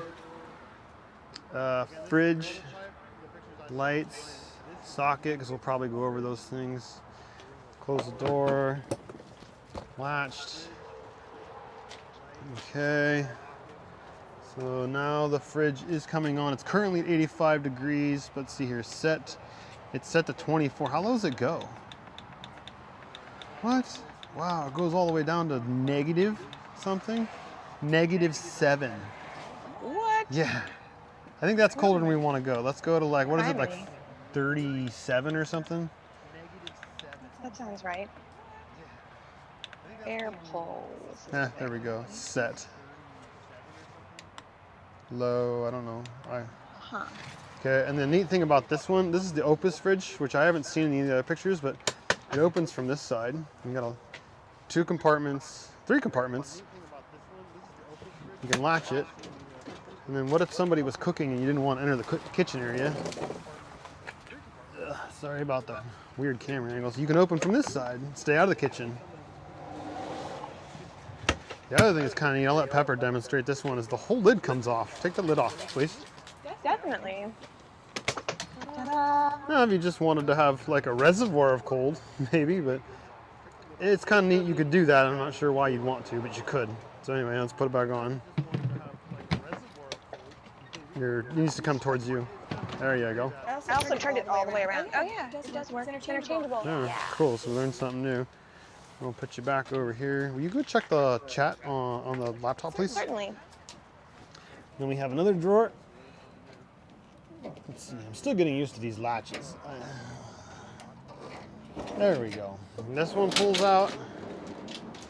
And then we have storage for wheel chocks. This is the hose for the drain and the sink. Leveling tool for the jacks. We got a whole bunch of stuff. We're going to be, let's see, we spent some time at Home Depot today buying containers because we want to rearrange the storage inside the trailer. So these items might get changed out to kitchen items like food, dry food or utensils. And then we'll probably move these items to the other side of the trailer in a tote. So that's about to happen. But in the meantime, I'm going to close this up because I don't need this. And one of the things that was brought up to me was hold both these levers down while you're closing. Oops. There we go. So they're saying don't just slam it shut like a regular drawer because you will wear out the latches. So hold them down while closing and while opening. And then now I know it's closed. So let me check in with Pepper and then we'll set up the kitchen. How are we doing over here? Well, I was just chatting back to say, let us know what you want to see next. Oh, okay. Melanie got her husband Eric to join us, so that's great. Okay. Yeah, please, we're, learning. Let's all learn together.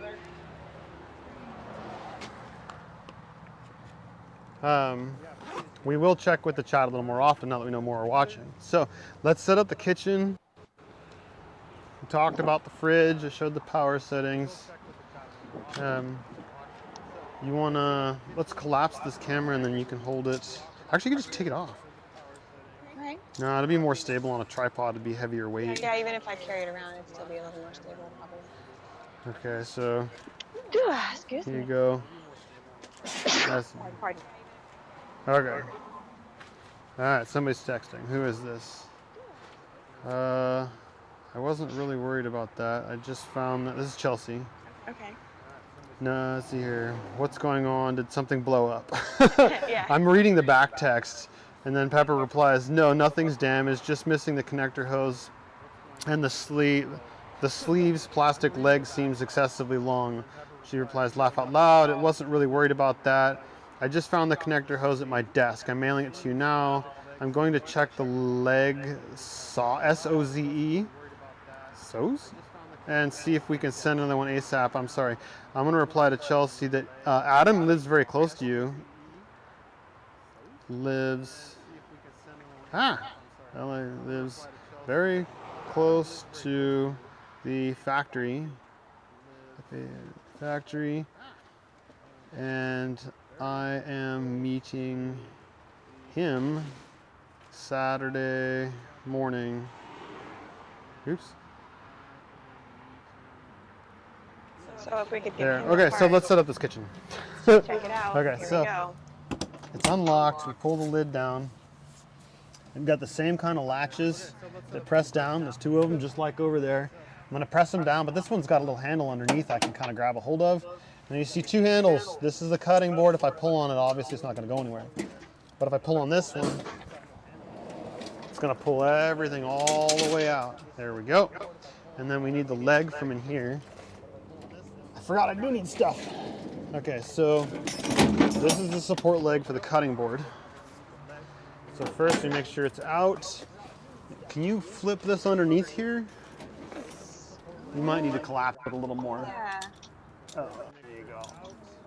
Collapse that. So underneath here, way up under, this little button right here. I'm gonna catch it so it doesn't hit you. Think. I just push the button. This swings down. Loosen the two wing nuts. Here we go. Tighten the two wing nuts. Just need to be snug. We'll pull out the cutting board all the way. And then this one here has a slot in it that goes in with the slot of the sheet metal. I'm gonna line those up. And then this is a telescoping, or a monopod. It goes in with the slot of the sheet metal. It says kitchen leg right on it. So now, while you're cutting all your whatever, you can put a fair amount of weight. While you're cooking, you can put a fair amount of weight. Now we're gonna flip open the lid. You get your wind baffles. This one doesn't line up too good, but remember, this is the prototype. This is the first one they ever made. They used this one to figure out the corks and kinks. There is a pin right here that's a little difficult, but there, it slid in. So now I have my wind baffle, I've got the back. Can you swing around this way, please? Underneath, you'll find that you have your grills. Pull the grills off, take off your styrofoam. Oops, a little more gently. Put the grill back, take these and put them into your storage. Do not throw those away. I'll show you why if you come in closer. So these parts, if you close this up, can all rattle while you're driving and just scatter about and scar, mar, dent, ding while you're traveling. If you save these, you can put them back in while you're packing up. So I'm gonna pull. Also, Fernando, who showed us this, mentioned that people have actually lost these while traveling. Oh yeah, they fall out the handle hole right here. Yeah. So that's another. So again, the other two are going in storage. I'm going to, this one is not placed right, so there we go. That looks, let's see here. Oh, there's a detent for that to go in. We'll get that right. That looks better. We'll find out when we hook up the propane. So I'll put the grill back. Now let's connect it all. So there's a light. So do I have the lights turned on? Yes. again, online, this, when you look at the pictures of the Opus light, this is now over here. So there's a connector in here. I'm gonna pull this out. We got these 2 little ports. I'm gonna plug that in. Now my light is energized. I can flip up the faucet. Let's see, the hose. Okay, the propane is underneath. You wanna swing underneath. Up in here is the propane hose. Let's see, here we go. Okay, so propane hose underneath. Oh, you're gonna have to like go over there and show this, I guess, because this lid won't go up high enough.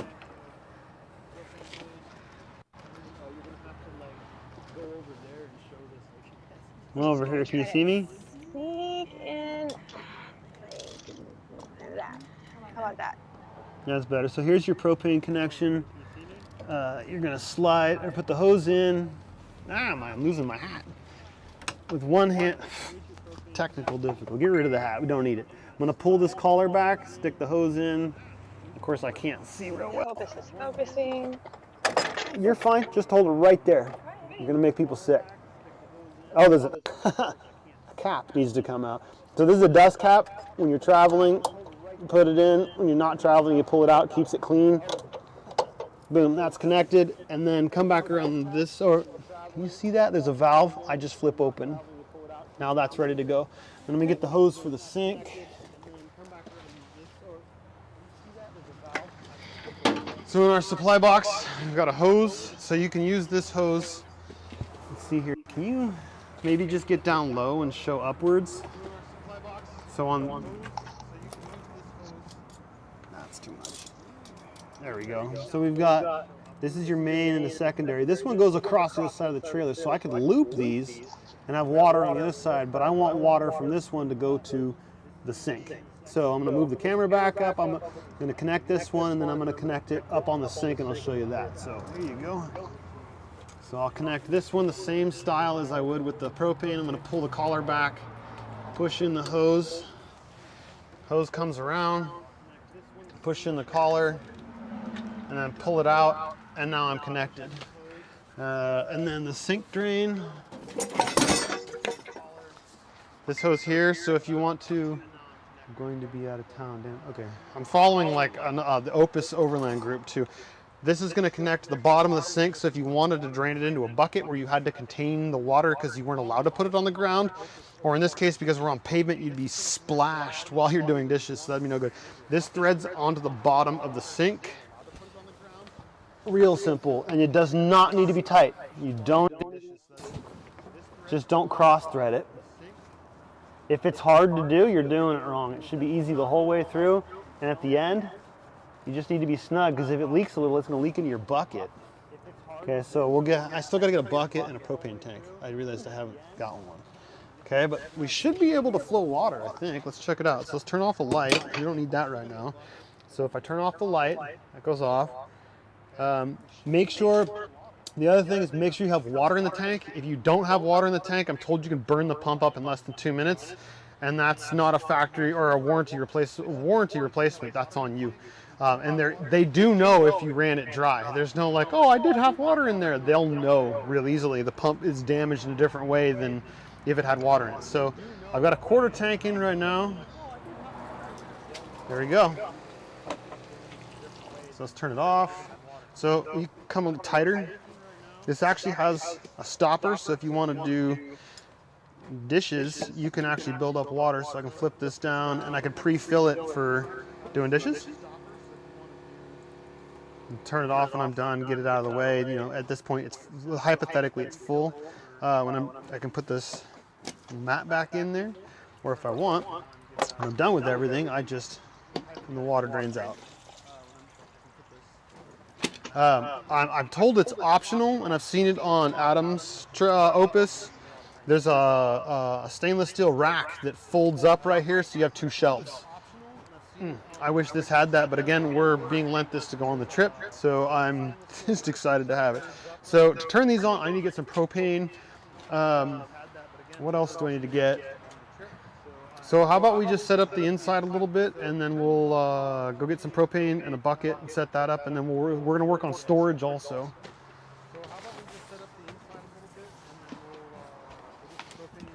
All right, so I did not map where these cushions go. Oh, also want to remind you again, prototype. This is not the exact same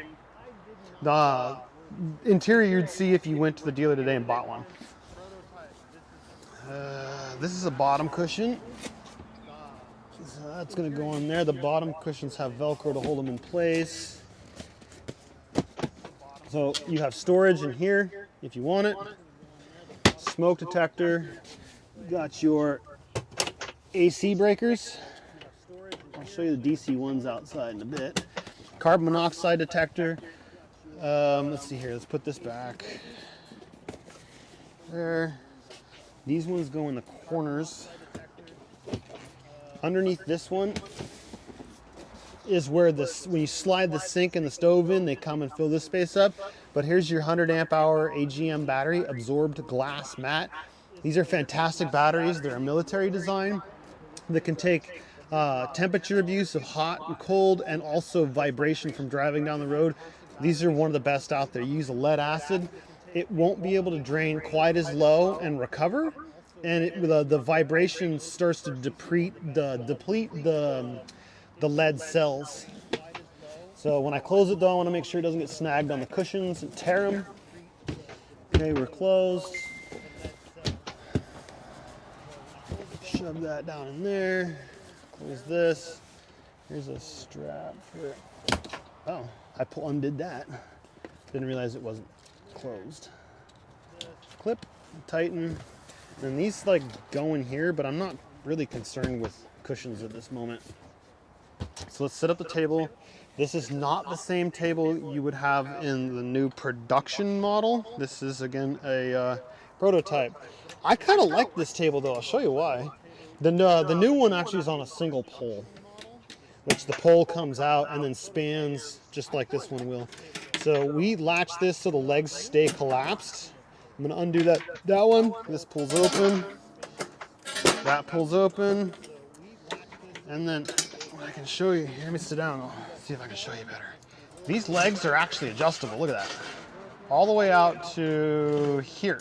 So if I was on extremely uneven ground, wanting to play a game of cards with my buddies, I, in theory, could struggle to undo that. I could do these at different heights. Now, I'll just kind of exaggerate this. But see, you got different heights. And you could do that with all four legs. You could have them at different heights. And then if you needed that little bit more, use a stick or a rock. But in this case, we're in here, so I'm gonna just go with hypothetical middle, because we're still discovering. That's going there. That's gonna go here. Match that one. These two are on the minimum setting because this is the travel position. Okay. There. Here, you're gonna go up one pin. Alrighty. So this goes higher. I just did the lowest or second to lowest setting just to get it up and going. But this is about what you get for a table. It can go up higher, but then it also can span to be a another bed. So how about I flip this over and show that too? If I just left them short, not gotten fancy.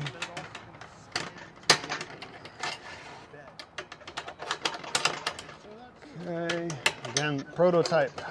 Be different if you went and bought one today.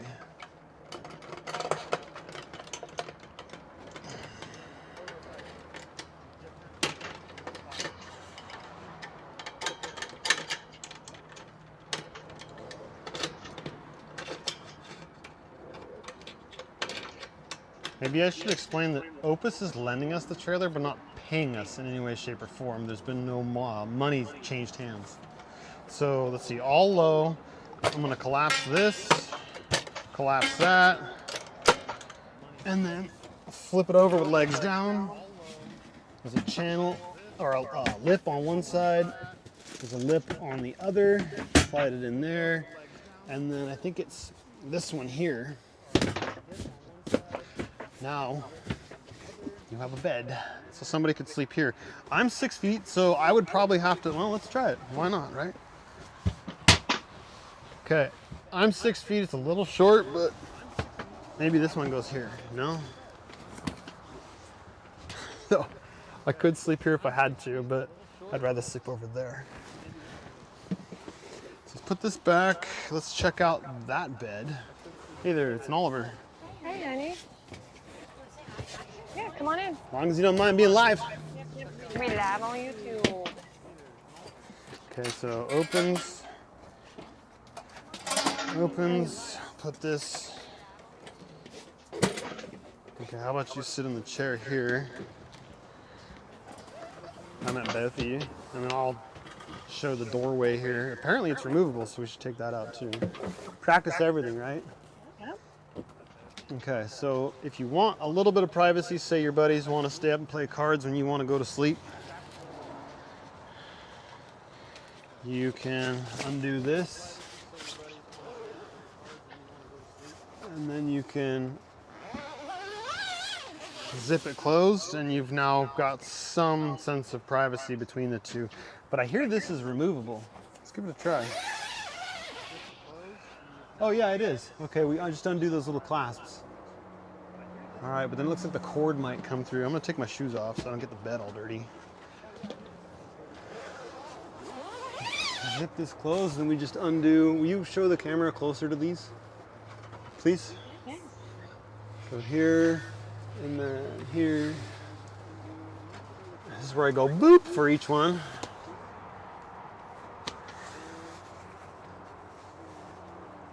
So on this trip, it's just gonna be Pepper and I.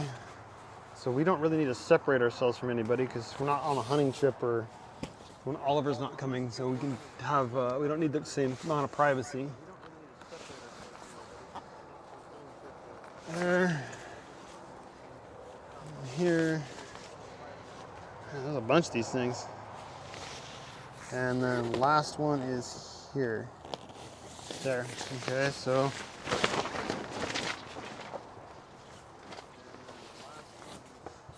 fold it up. Fold it up. There we go.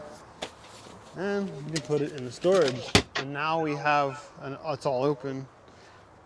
If we want to, we can open that up. If we want some more light, and then roll it.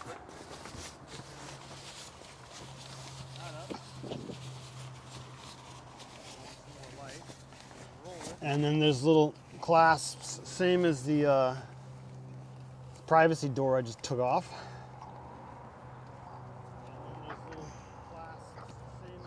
There we go. Oh, can I have the camera, please? I didn't know Mom left. There we go. Take that. We got. Let's see. You think you can hold that angle? It's kind of a rough angle to hold. Got it? Cool, thanks. So I got a ring on this side. And then I keep calling these things sticks. I hope you can see it. Well, it's just the same as you'd see on a regular tent to hold the door open. Same principle. Only a little more difficult for me because I've had fingers put back on. I can't make a fist, so I don't have the same dexterity as most. Okay, can you back up a little bit? Thank you. Now, this is a clear plastic, so I could see outside, but it was raining. I could stay dry, but still see outside. But what if it's summertime and I want some more ventilation? And the same thing applies with this. If I want to, I can roll it up.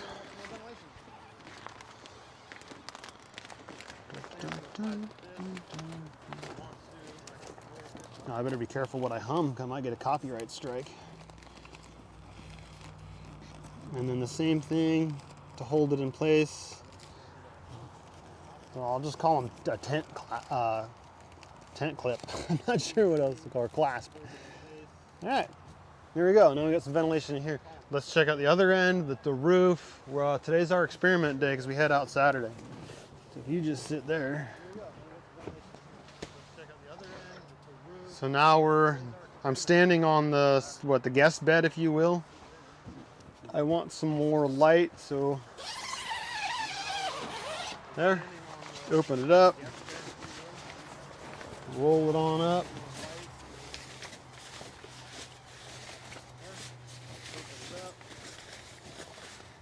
And the same little tent clips. Hold it in place. But boy, it feels like a greenhouse with just the plastic shut. Hey Dylan, we have a question for you. Yeah, sure.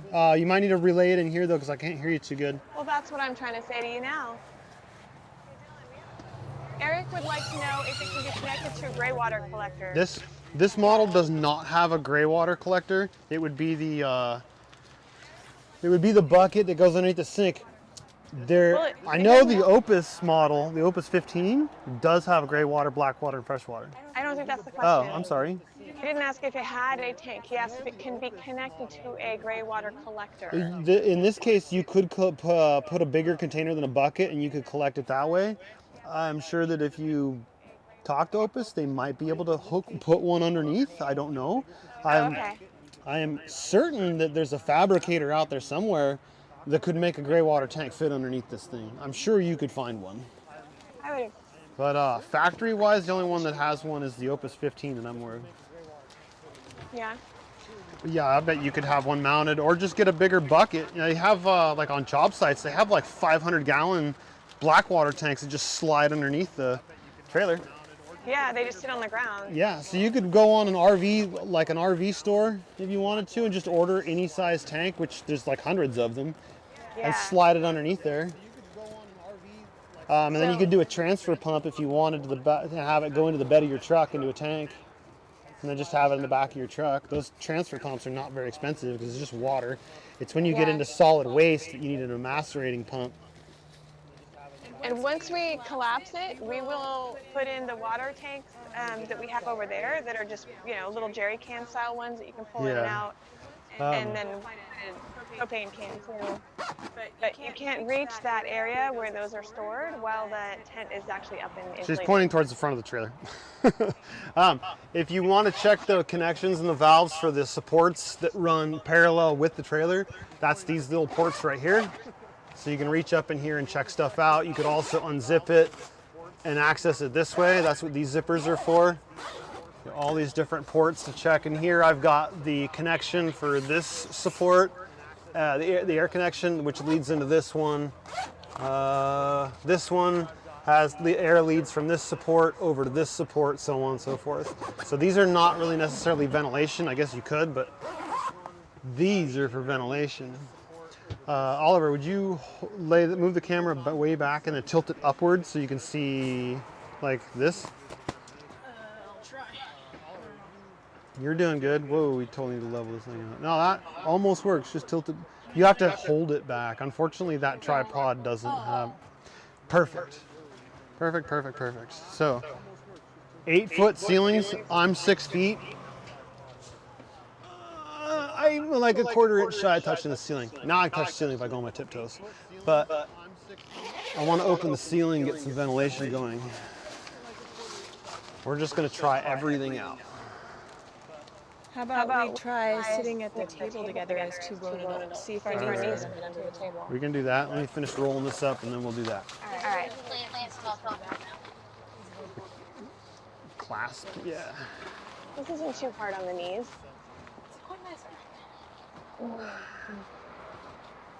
Okay, so we just need to do the clear one. You got to sit or you're going to make people sick. Whoa. This is something that's a little weird for me, is reaching all the way up on the ceiling. That's quite a stretch, although they did give us a stool. It says Opus on it, so they thought of that. I probably should be using it. I'm certainly not blaming. I'm just not used to all these different parts. So now the clear plastic is open. The shade plastic is open.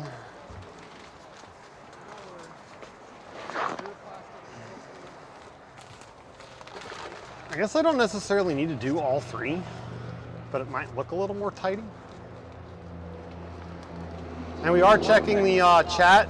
It's all the way in the garage, so we have to go back over there. It's not quite so easy. I guess we could raise it up. Want to raise it up? Sure. I was was going slow so it hit you. You're so kind. Okay, let's go like almost all second from the top. It's pretty cool as you can taller or shorter By individual legs, second from the So top. tallest from the top. Second from the top. You're saying the same thing? Second. Go all the way up to the top And then hole. back one. Yes. Yes. Back one. All right, there we go. All right, watch face. Go slow so I don't hit you. Thank you. I've got plenty, so I'm 6 feet. Now leave it over there. I'm 5'6". And I have plenty of room. I can pretty much go like this between my leg and the table. Oliver. Thank you. So we do have enough room to kind of spread out. You can see. Enough for each of us to have a dinner plate here. Yeah. We'd show the. Oh, we could undo this door or this wall. This wall comes open. Let's do that real quick. Okay. So let's move the camera, face it this way. So we're gonna open this whole wall up. So that there's a lot of things this trailer does that you just wouldn't think of. Yeah. The zippers have holes on the inside and the outside. So you can do it either way. Okay, so you just undid okay, let's move this cushion out of the way. Sure. There's a zipper that runs along here. Let's see, Pepper grabbed it from here and pulled it that way. And then we undo the Velcro for the door. The Velcro at the wall. And I'm almost at the end of the. Here, I get it. There we go. Got it. So now, how does this part roll up? They did it at the factory with us. Oh, here, I got it.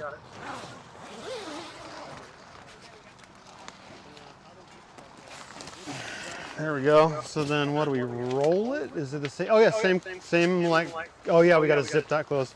Oh yeah. Okay, so we have, I got all this ventilation going and then kind of salted ourselves. We have to put this back together. This is an experiment.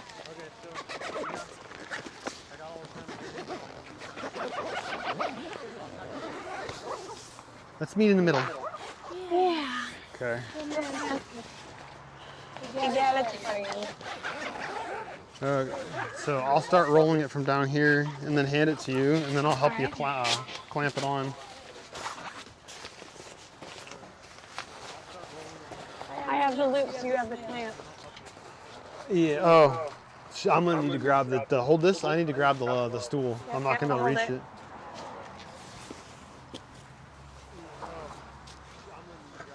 And we have a neat little Opus brand stool. Still got the bubble wrap and everything. Okay. Okay, here's the loop. Here's the loop. I see them. I just need to reach them. Again, I'm 6 feet. I can reach these comfortably, but if you're shorter, you might want a taller step stool. I would say it's actually easier to do it from the side shorter. Oh, there you go. That's a good point. There you go. See, teamwork. Yeah, I guess from inside you wouldn't need to, because you're on your knees. Yeah, I'm on my knees. I can stand up and do that easily. So, This is. I get it. Hold on. So is there Velcro? Yes. So let's push the Velcro pieces together. These air holes are not needing at the Velcro Oops. connection point. It's actually supposed to go that outside. These are all things we should have thought of before we inflated the thing. Yeah. Okay, that's connected, and then there's Velcro for this annex. Okay, it's in enough. So now this whole wall is open. Oops, I thought I did this one. My Now we bad. have open concept, two-room tent action. So this whole wall is now open. To wash my hands while like, sitting at the dinner table. Did I leave the pump on? Yeah, the pump's still on. So we're not losing air too fast, or at all, theoretically. I wonder if I have any music from. Let's turn on the stereo. You want to surf whatchamacallit, Epidemic Sound for something we can play? Sure. It's already on the way to Adams. Their customer support is amazing. So the parts we're missing are already being shipped to a house that we're going to a gentleman, or actually a couple. We're going to be meeting Saturday morning, so these parts that we don't have that are right, we will have for our trip. They're making sure. She offered to send them directly via mail. Your shoes are squeaky. Via mail, but I reminded her that Adam only lives 20 minutes away, so that's awesome. Here, why don't you use Google to get Epidemic Sound and find a song, and I'm gonna turn on the stereo. Then you want to try to make this air pole meet this one, just like we did over there? Yeah. Maybe? I don't know. Okay, so I'll close off the valve so we don't lose air. I'll disconnect it. Oh wait, I gotta close this one too. The one on the inside. Okay, there.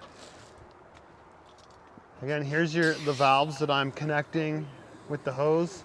It's close is tightening clockwise. And then open is counterclockwise, and it is. See if you can see that. It is labeled open and close. So they make it pretty user friendly, and I'm impressed, but still, I guess getting ahead of myself and excited, which is causing me to not think clearly. So we're gonna find some music that is, we're exempt from copyright because we have subscription to Epidemic Sound, so we can play that over YouTube and not get in trouble. Yeah. Okay, the power looks like it's on. Oh, I mentioned breakers. These are the DC breakers. They're right in here. So if you had a problem with your AC system, you would go here. So sockets, here's your breaker. Fridge, here's your breaker. Main power, here's your breaker. All right, let's see about this here stereo. I wish this thing tilted better. So power button. Make sure the volume's down so we don't upset the neighbors. That phone is all kinds of busy. Is Bluetooth on that thing? I'll check. Yes. Mode. It's on. Auxiliary in, Bluetooth, and radio. Okay, so will you open up the Bluetooth portion? Working on it. Micus? No, I don't know what this is called. Purple Jack, CB. Why are we? Available devices. ILCE. I don't know what it's called. Let me see the display because I might recognize what it's not. Oh, it's one of those. Oh, Discover living room? No. What kind of stereo is this? Where's the brand name? It just says, oh, it plays DVDs.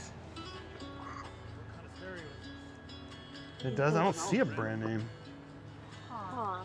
Maybe there's something in the manual. Oops, sorry, camera. Car Bluetooth, maybe?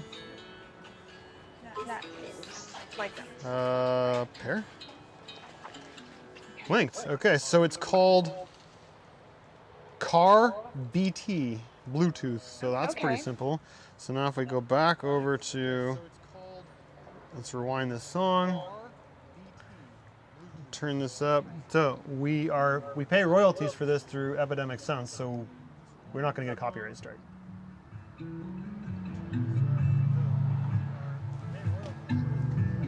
I don't know. I'm trying to show you the stereo here.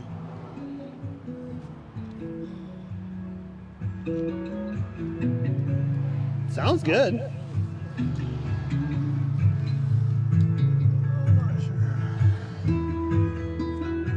That sounds plenty good. Can you do? Wonder if you can change the EQ kind of thing. Sounds nice. Oops. That's not. Oh, we don't want the radio to play. Hey, Mr. DJ. AM, FM. I wonder where the antenna is for this thing. Okay, so MOD changes radio to Bluetooth to auxiliary in. Makes sense, mode or something like that. Yeah, that's mute. So M, okay. Let's do this one. This is a foam mattress, so when you set up, I would say unlatch these straps. So how about I give you the reins, and I'm gonna go get a tank and a bucket, Okay, don't take too long. I'm not Thank you. gonna take long. I promise I'll be quick on. I'm gonna check up on these texts real quick.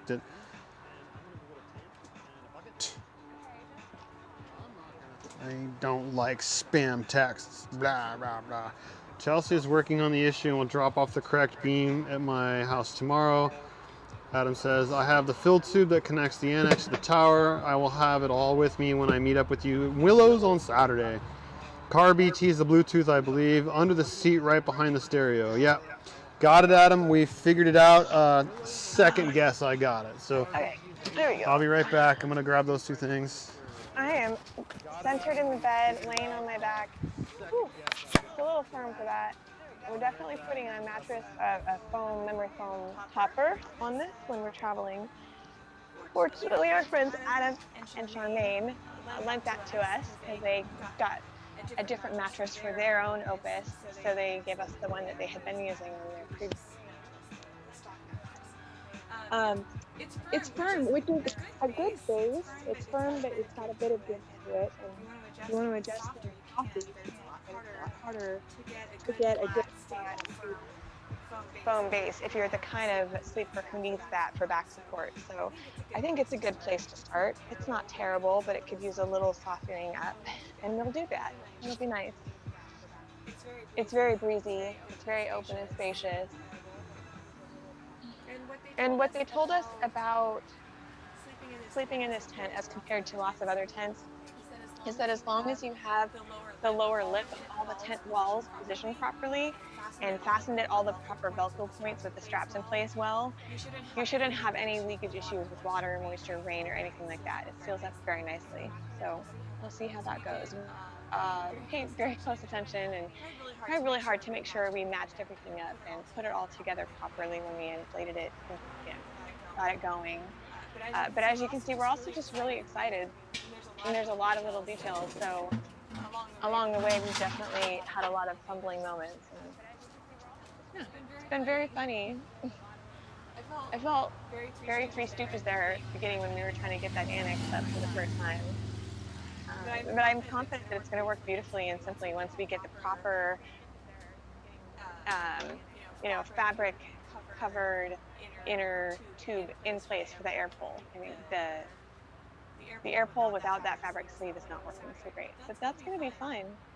Easily fixed, the new parts.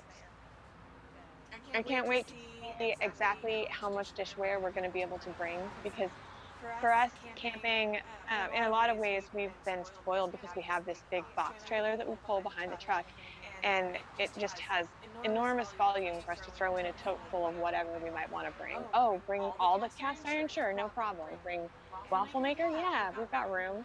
But in this case, we're going to have to be really selective. I'm pretty sure I'm going to be able to fit in and definitely want to bring at least one cast iron. The most useful is my 14-inch skillet. No, take that back, the 12-inch skillet, most versatile, especially with a smaller stove like this. Our typical camping stove setup is 2 giant burners, and because there's only 2 of them, you can fit pretty big pots or pans on there. But with this, it's a 4-burner stove, and the 4 of them are nestled inside that stainless steel wind baffle zone. So you're not going to be able to fit, for example, the 14-inch cast iron skillet on there and be able to cook with anything else. So I'll be favoring my thinner, or not thinner, but my smaller dimension pots, like taller, thicker stock pot maybe, but about a less width.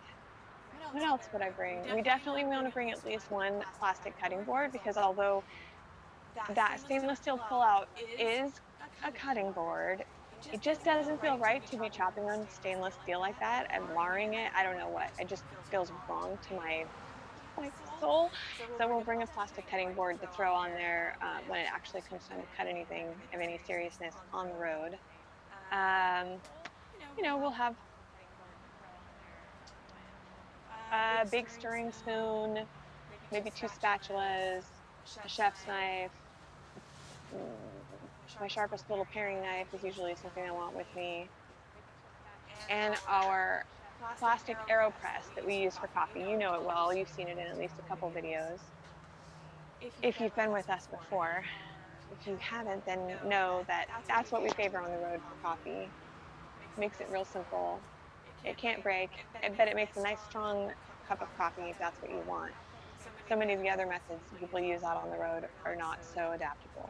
Of course, you could go with simpler. You could go with browns or whatever, which a lot of folks do, and they're fine. They're fine. But I do like brewed coffee. Just the smell alone wakes me up feeling just right. The floor in here is kind of a slightly textured, non-slip, plasticky, vinyl probably, combination of materials. It's well sealed.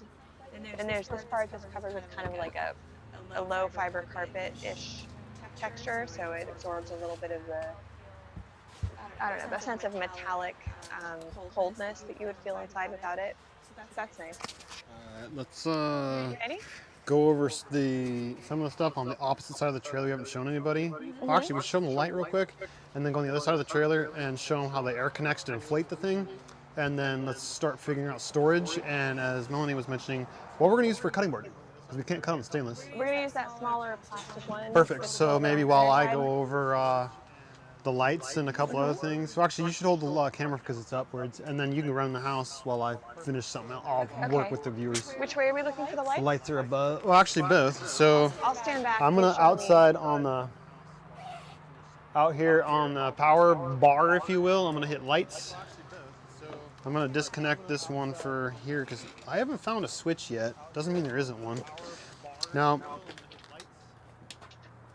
right here, you've got a dimmer switch that controls the floor lights. There's one here, one across the way, and then, so there's one on 3 sides in the seating area. You turn them on with the dimmer, and you can dim them, turn them off. Here we've got, well, that's the switch for the lights up here. So this would be your power switch for our secondary power switch to turn on the lights inside. I have a 1 amp, or this one, yeah, 1 amp at 5 volts and 2.4 amps at 5 volts. So like the top one would be your smartphone, bottom one would be your tablet. A nice rubber plug. Oh, that's the air pump to inflate the thing. I'm gonna turn that off. Down here I have a cigarette lighter port. So if I wanted to plug in my own 12 volt device, it would go in here. Additionally, across in here, somebody left a hat here. Who did that? Gosh darn. Okay, so here is the dimmer for the lights up above. So I can rotate this dimmer and make the lights go on and off from here, or I can make them brighter. And you can add additional lights if you want to. We actually were given additional lights for the annex. I'm not sure how many, so we can two additional light strips, so we can light up that annex at night too. I guess at some point we'll be putting those in there. But yeah, again, you just turn this little dimmer to put them, if you want a nice mellow ambient light or bright reading light or whatever you want. You go anywhere in between, or I can turn it off here. So I guess that means that there's 3 places to turn these lights off. Here, at the entrance, and at the power bar. But your dimmer is right here. Next to the lights in here, we have 12 volt power, like a cigarette lighter. I don't want to stick my finger in there. Another rubber plug. Next to it, I also have 2 more USB ports built in. Same as over there. It's 1 amp and it's 2.1 amps. I'm sorry, I thought it was 2.4 at 5 volts. So you can charge from here also. Again though, I'm going to reiterate, this is a prototype, so what you're seeing here may not be the same thing as you're finding in the factory. What you're finding at the factory or the dealer is actually better than this, which I don't know how it's possible, because this is awesome. But somehow they've made this better. Things have changed. Like I said, this all is different and this table is different, and there's other things that are different too. But this brochure is just for this trailer, and it is like pages and pages and pages. 30 plus, yeah. It's all basically how to use this trailer, do's and don'ts. Here, there's the valves we were just having trouble with, that probably something in there that we overlooked that we should have known about. How to connect the sink drain, how to connect the water hose. It's all in here. And they even have in sections where, like for the propane, a bunch of do's and don'ts and warnings and stuff, so you can like know what to do in certain situations. Really nice pictures. There's actually, I guess that would be the picture of the interior of the production model. Potentially. We can't know for sure, but that is likely the most recent production model. Really slick though. Yeah. So, And Chelsea, among other things, I don't know what her title was, but she did write that manual. oh, so that's awesome. So I'm gonna show you guys a little more storage and a couple other things, and then Pepper's gonna grab a cutting board, and then somehow we got to get this propane tank in there that I should have done before I assembled this. So that'll be an adventure. I'll be right back. Okay, so now I'm on the back end of the trailer. Very back end. There's the spare tire in the end, but right here, storage for fishing poles and whatnot, and I can access the wiring for the trailer light if I needed to. But this is the, God, I keep getting them mixed up. This is the prototype model. The production model, the storage is actually right here. If you look at the pictures, it's kind of like a rectangle, and you'd access it from the side, and it's a lot bigger. Okay, circling around, we've got a full-size spare with rim. So if we happen to get a flat while we're out, I noticed that some of the models actually have 2 spare tires and rims. That's awesome. Now, back here we have the 150 watt solar panel by Zemp. This is something that you can buy through Opus. It actually, now let me turn this around here. Has legs. Let's see, how does it fold up? So you can fold up the legs, make sure you don't pinch wires. And then you can fold it closed. And it comes with a really nice cloth, real stiff cloth briefcase that you can zip this up into with a carry handle. But in this case, I'm going to open it back up and leave it because we're still drawing power. Also though, one of the things that I really liked about this, let me set this down and go get it. Oops. I'm going to unplug the trailer. Now, we don't own this trailer. We don't own a trailer with power built in.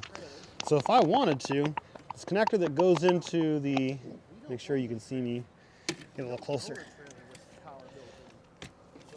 The connector that goes into the trailer goes into this connector here.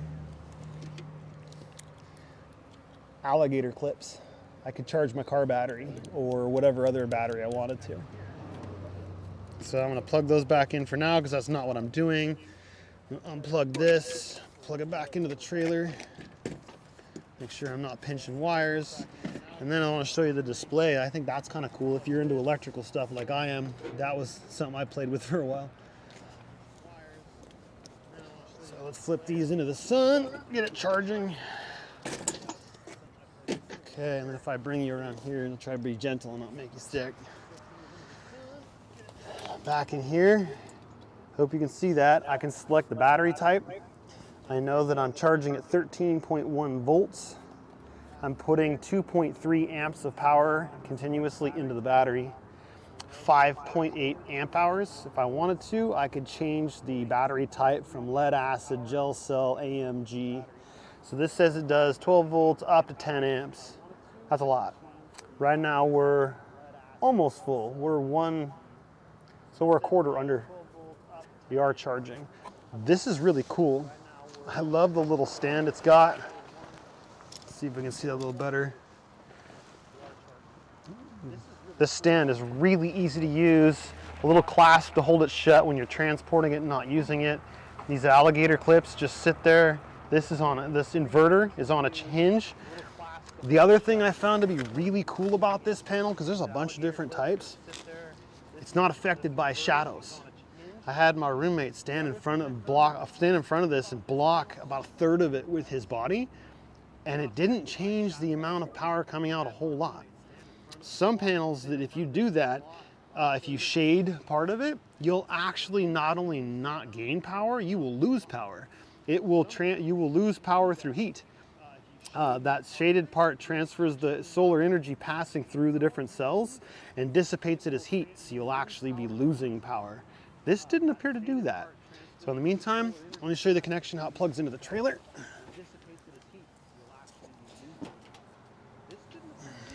Real simple. Just flip this little latch up and it says Zamp Solar right on it, just like the panel.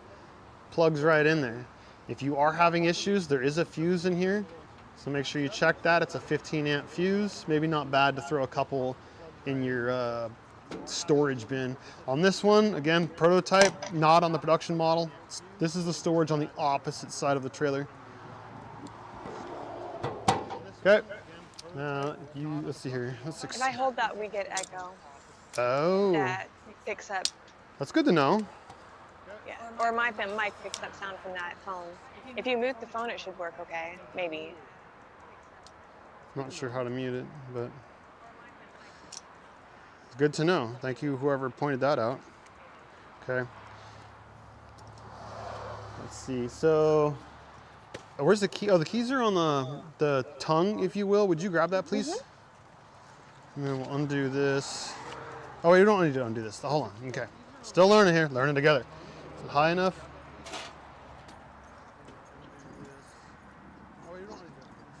That's a little better. Thanks. I'll set those here for a second. I was talking about the fill valve, this little white connector. Very important. If you don't have that, you're going to struggle. Is that showing up? Yeah, it looks like it's coming on. Oops, I'm going to fall over. So, a little white connector here. You unzip this panel, it comes zipped, open it up, fold it back. You got the square and you got the round. I'm going to undo the square and I'm going to press, and there, now it's connected and I can fill this unit up. If you don't push it in hard enough, it does blow out. But we're already inflated, so I'm going to close this off. Boop. Stick this in here. This is where I go boop for everything, right? Boop, boop, boop. Make sure that's snug. Back you up again. Okay, and then I think these are all the keys. I haven't figured out what these go to yet. These big ones? I don't know what those go to yet. We'll figure it out. I think it's this black one. Okay, I guess not. I haven't actually done this yet. There it is. It's just like a gas cap. Exactly like a gas cap. And then you'd fill your tank through this hole right here with a, you don't have to because they don't recommend putting drinking water in here. It's potable water, tomato. Use a drinking water hose to fill this up. And then when you're done, put it in and you're good to go. Now I'd mentioned that on the other side you have your water connection. If you loop the water to the other connector, you can put in a connection here and have water. So if you wanted to field dress an animal, if you're out hunting, you can set up another table here and have something to rinse as you're processing. You also have another propane connection, so you could hook up another stove over here if you wanted to. The nice part about when this is open, and it works on the other side too, there's actually a lock on this valve preventing this collar from releasing and letting the hose disconnect while you're using it. So you can only open the collar when the valve is shut off. When the valve is open, you cannot open the valve. So now cover it back up, so you don't want dirt, dust, crap, corruption, all that kind of stuff up in there. So whoever found a cutting board, and then we're going to move on to storage. We'll work on the hitch. I mean, we got a lot of stuff to go over. Feel free to throw in the comments. We are occasionally checking those and trying to keep up with them. So let's see what she found for a solution. So I think this is about the right size, and it's got, I don't love this plastic surface. It's not my favorite cutting board in the kitchen itself for real life everyday use, but it's a good backup for lightweight kind of use in a traveling situation because it's light plastic, and it's got the two options with the meat channel, blood channel for meats, and then just a regular flat side. Cool, that was easy. So should we see if let's shut off some power. And let's see if we can get this tank underneath. Let's see, here we go. So, the predicament is, we should have put this tank in before we inflated the trailer because it goes in there. So, let's get these. These are gonna be our storage options we're gonna try. We bought several of them from Home Depot and we're gonna see which ones fit best. And whatever works best, we'll throw a link in the description and you can check it out for yourself. So, let's, there. Undo the corners. Because I'm gonna try and lift this up and hope Pepper can slip it in there. After we deflate it a little Nope. bit, right? I'm gonna try and, I'm gonna try and do it with it inflated. Really? Yeah, I'm gonna go big. Yep, gonna go big. Oh, yeah, I think I can handle that. Yeah. No problem. Okay, so I'm gonna get some diagonal cutters to cut the zip ties because all this stuff is still sealed up. You wanna see if you can shut off the audio on that? That way you can hold it and not have echo? Because you can hear me. If I just take my phone completely out of the equation and put it somewhere, turn it off. But that's take my- not handy. Okay, cool, no problem. I'm not talking anymore anyway, so.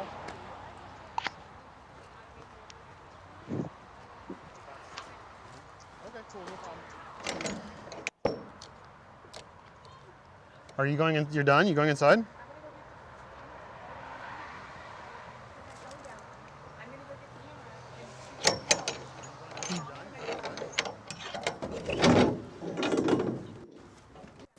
Alright, I gotta find something to cut that stuff with.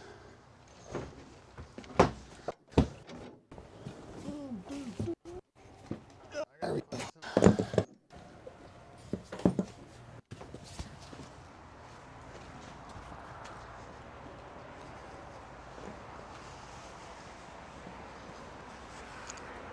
Alright, so I'm gonna cut some zip ties here.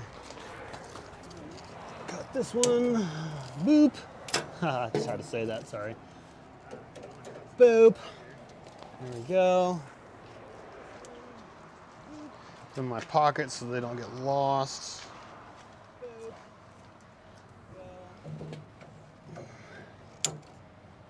There. And then, let's see, there's a lot of zip ties. It's like Christmas, I'm opening my present that I don't get to keep. There. And there. Oh, there's, jeez, they just keep going. Good thing it's trash day. No, not really. I mean, so far all the trash is fitting in my back pocket. It's not that bad. Okay. So, pull this hose out of the way. Got my handy dandy little pockets because they're Carhartts. That clamp's open. Let's open this clamp here. All right, let's find out if you can put in a propane tank while or after setting up the tent. So you have to set that down, and then how about you hold it open since it's actually not that hard, and I'll slip it on in. No lube required. All right, so I'm gonna latch. That's really loosey-goosey. Oh, okay, we can tighten it up though. You okay there? Oh yeah, effortless. All right. That's still loose. We might have to get some kind of bushing around this. Again, prototype, not production. Okay, we'll get this to latch, but we're definitely gonna have to work on something to make it snugger for transport. Oh, that's what it is. This can't be in that far. There, okay. So We need to get extra clasps for these too though. Okay. So we'll end up running with 2 propane tanks. But for now, I'll hook up the tank. Okay, I'll hold this. You want to grab the camera? Why? Oh. So they can see. I thought you were gonna shut this water. We're gonna get there in a bit. So we just strapped in the propane tank. We do have room for 2, which I'm not sure if the production model has 2 or 1. But this is the same connector you'd find on your barbecue. It just threads on by hand. You don't use a wrench. And then I'm gonna turn this on. I like to just crack a propane valve and let it equalize and then open it all the way. I find that some of them, if there's a big volume of air or space that needs to be filled, if you open the valve quickly, this OPD, it says on the top, overflow protection device, it recognizes the amount of flow going through, and if your flow is too high, it will think there's a leak and it will shut down. So that's why I like to crack it so it just fills and then open it the rest of the way. Right now we're completely open, so I'm gonna let this back down, and now we know that we can actually put a tank in there.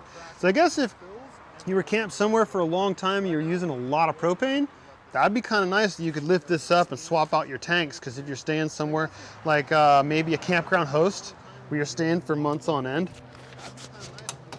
Okay, so we're gonna relax that and put this clasp back in here. It was recommended to us that we pull this over the parking brake to help remember the parking brake's there. It's also a good spot to hang it from. These little corners we talked about earlier, got to go under, pull the tent up and over the edge, and then snug it up. It doesn't need to be super tight. And then as I mentioned before on the back straps, backstrap, now I'm hungry. It has this little Velcro loop you can use to hold this up inside. So I'm gonna go put it up in here. This would be for the real, like, if you're really OCD. Me, I don't care if it blows around. Same thing here. So I loosened this up. I'm gonna pull the strap under, pull this down, and cinch it up.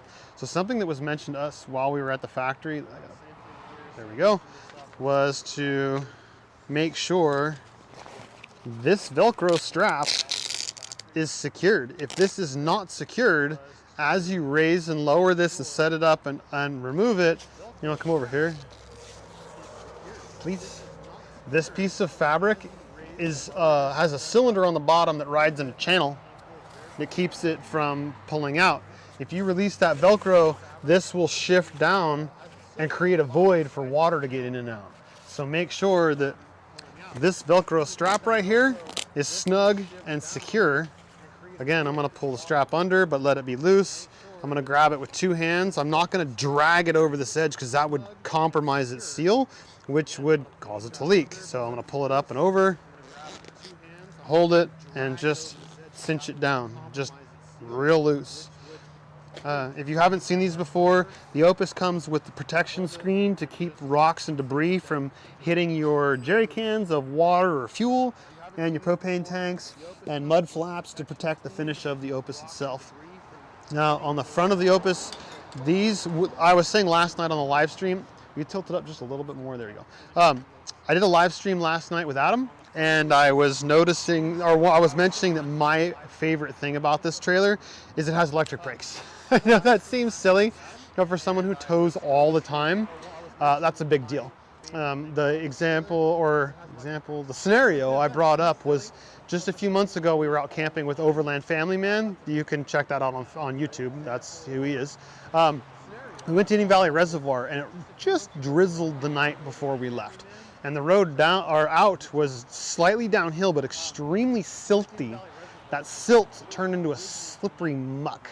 We brought the dirt bikes in the back of the truck, and we had all of our camping gear. Actually, let's turn around and show you. This is our usual camping setup right here. It's a 6x10 box trailer that right now it's full of tools. So Monday through Friday when I'm at work, I do construction. That's my tool trailer. I just can hook and book. I don't have to worry about them getting wet, stolen, so on and so forth. When we go camping, it all comes out, goes in the garage. We load in all our camping gear. So we had all of our camping gear, which I'm definitely a glamper for sure. I mean, glamper. That trailer was heavy, and what it was doing was causing us, as we were going down the hill, to jackknife and push the truck around, which is extremely dangerous. You get too much, it's going to jackknife you, you're going to wreck all kinds, everything's just a mess. But with this trailer brake, because it our truck here is a 2014 Chevy 2500 four-wheel drive Duramax, blah, blah, blah. Awesome truck, love it. Has integrated trailer brakes. So on the dashboard, I can change the trailer gain, and I also have a slider so I can manually apply the brake to that trailer. So if I have myself starting to do this, whether I'm on the freeway going too fast or I'm doing a downhill and it's starting to push me, I can pull that lever over and the trailer will pull me straight again. We live on Old Redwood Highway, so we have the awesome privilege of every throttle jockey and Harley lover in their world just loves to go down here, and drives me nuts. Anyway, so 7-pin connector, which means that I can not only have the lights, but I can also have brakes. Love that. The handbrake is for when you're when you park the trailer, before you disconnect it, you can pull this. It's like a parking brake. Some would refer to it as an emergency brake, but that's not the proper terminology. Parking brake. You pull this up, and now the trailer is not going to move forward or back.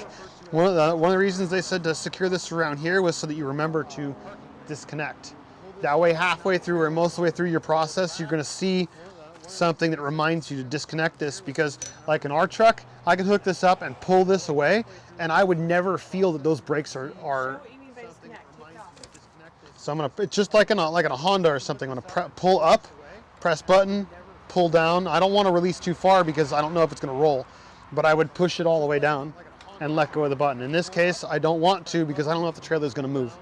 Pull it up, lock it in place. But again, our truck has so much power that I could pull this trailer without any issue, never notice it, and cook those brakes. And then there go your electric brakes, there goes your parking brake, you're taking it back to the dealership and you're having them service that. So apparently this is a pretty common thing people forget, is to turn this off, so make sure you do that. Up front here you have the two bubble levels. You want to see if you can show this a little bit more?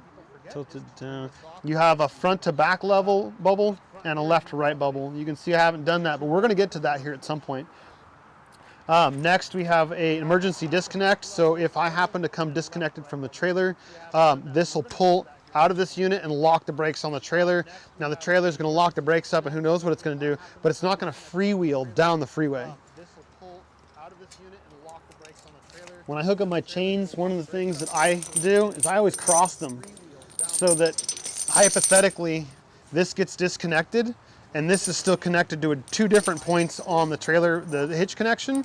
It'll get caught on this, whereas if I have them like this, it could fall in between and drag on the ground. Again, if it's crossed, it'll catch it.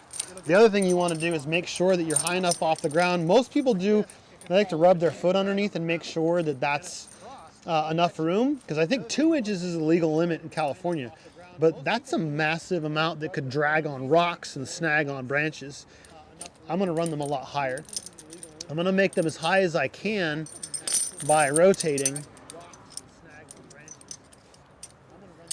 As high as I can get them to where they're not going to bind when I turn and back up. So you'd end up with something about like, I think we were pretty close to here.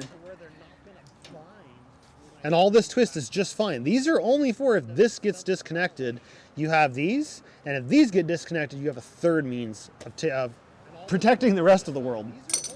Let's grab the hitch, we'll hook that up, and then we'll work on storage. We'll kind of work our way around. Okay, so here's the hitch. You can just stay there. This is unique to Opus and absolutely amazing. Okay, I'm gonna start over here.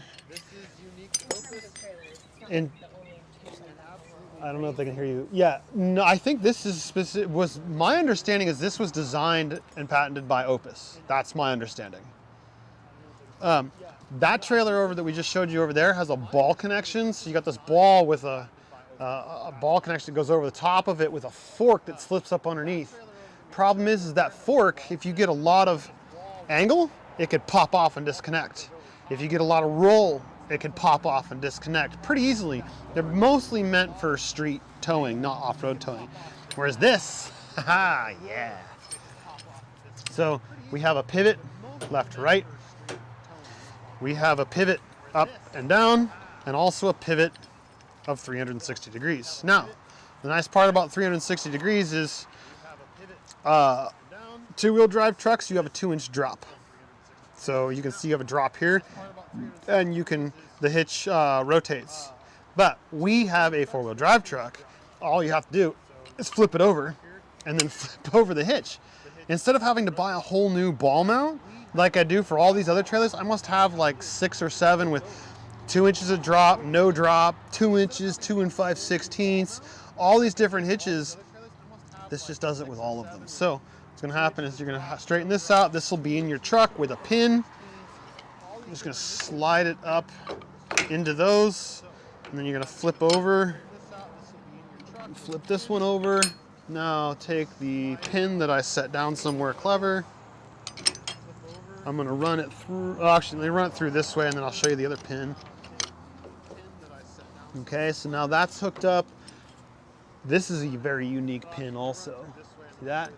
Usually you don't have this extra loop here, but this extra little piece right here, see if I can show you, helps retain this from falling off even more than, I've never seen one of these until I picked this trailer up. So I'm gonna hook it. This right here is gonna go into the pin. Boom, now I'm connected. So now I can swing almost 90 degrees left to right, but I can also, let's see, we're this way. I can also flex quite a bit up and down. There is a picture at the factory we went to of somebody that's towing one of these. The car is almost flat and they went down into a little like ditch and the trailer is literally almost 90 degrees from the truck because of this. That's amazing. Like, I don't know, it must have been quite a ride when it flattened back out. But you have a rotating that goes all 360 degrees infinitely, up and down and left and right. That's awesome right there. So how about I open this up? You want to check the chat real quick and then we'll work on these bins and see what we can find that works. And let me know if somebody has a question and we need to pause and show something. Ciao, doggy. So that's Vega, our dog. We are? Oh, my video, I guess. No, I don't know. That's still going. Video resolved. Okay, great. Fantastic. Yay. See, we're watching y'all from in here on a laptop. The mouse is over there on the side. So we're watching you guys from here. How long have we been on? Does it say? Thought it did. Okay, anyway, so let's move on to, so here's your shore power. The connection here right now, and then it came with an adapter, an adapter to go from 30 amps 110 to 15 amps 110. I'll show you. They are actually different connections.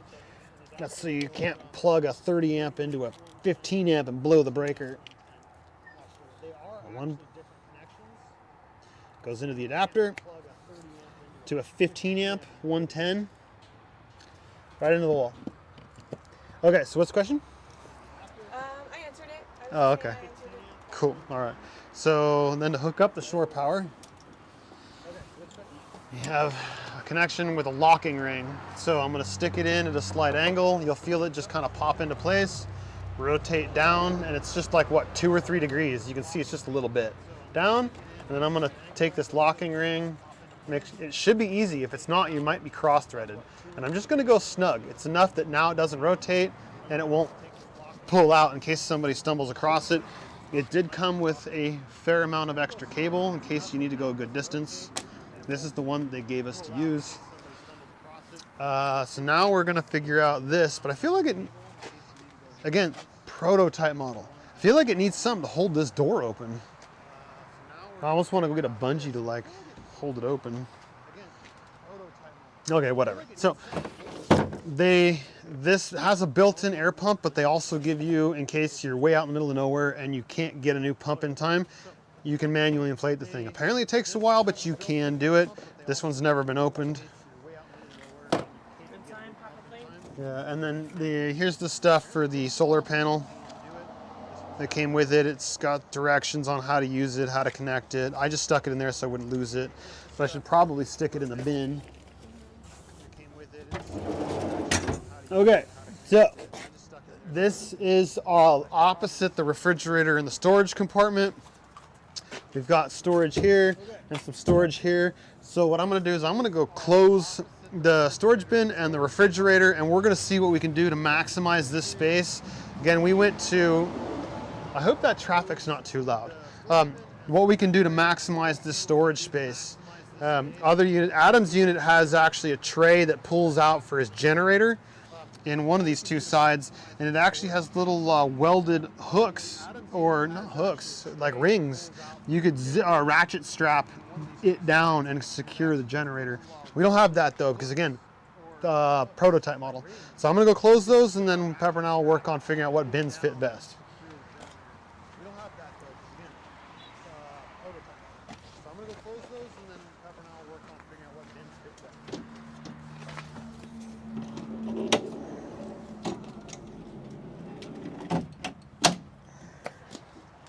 Oh, you know what? Something we didn't show on the fridge is this vent fan.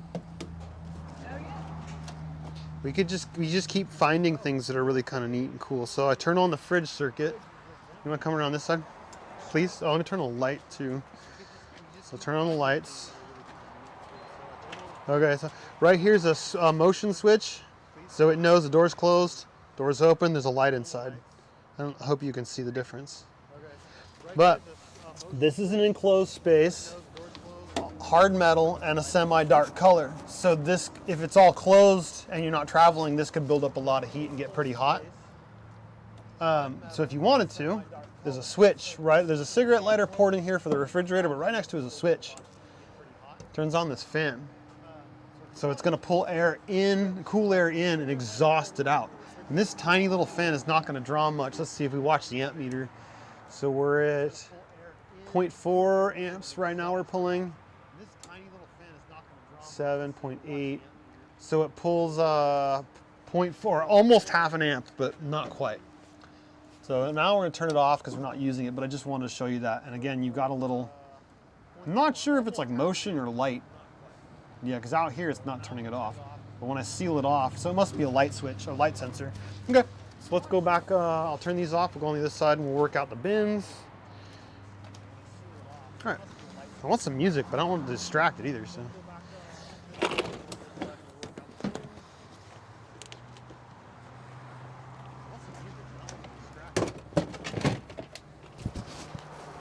How about we trade?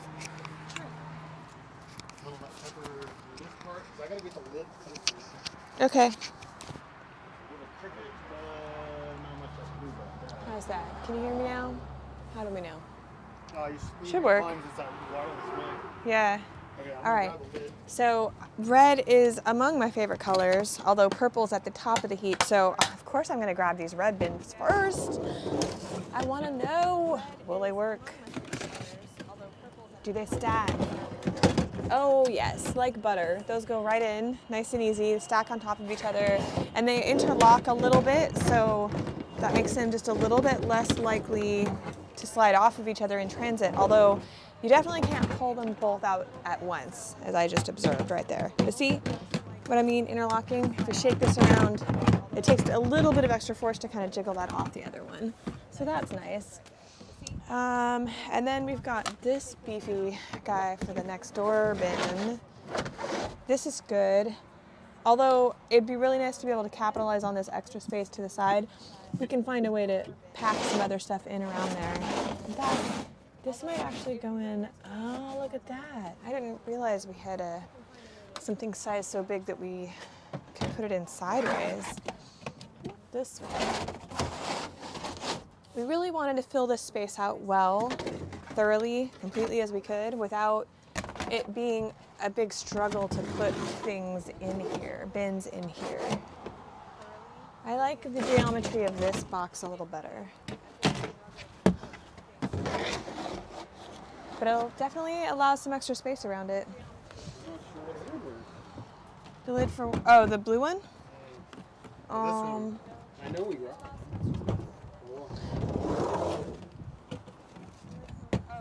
These work great. That works pretty good. Yeah. Well, hypothetically, does this... Yes, it goes in sideways, but So- a second one doesn't fit unless we What about find a second one of something these? narrower. A third one of these? The third one's three. It'd have to be, oh.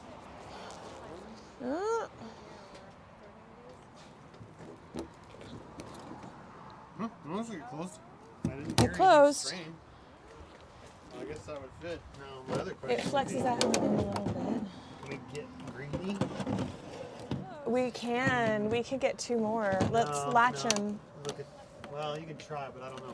Let's latch them and see. Because it flexes that one in is what's happening. So it kind of depends on whether we have something in here that can't be flexed. It's not putting tension on the fridge. Yeah, I don't think the fridge cares. If those aren't latched, it's though. not touching the fridge. It's bugging me that these aren't latched. I want to latch them.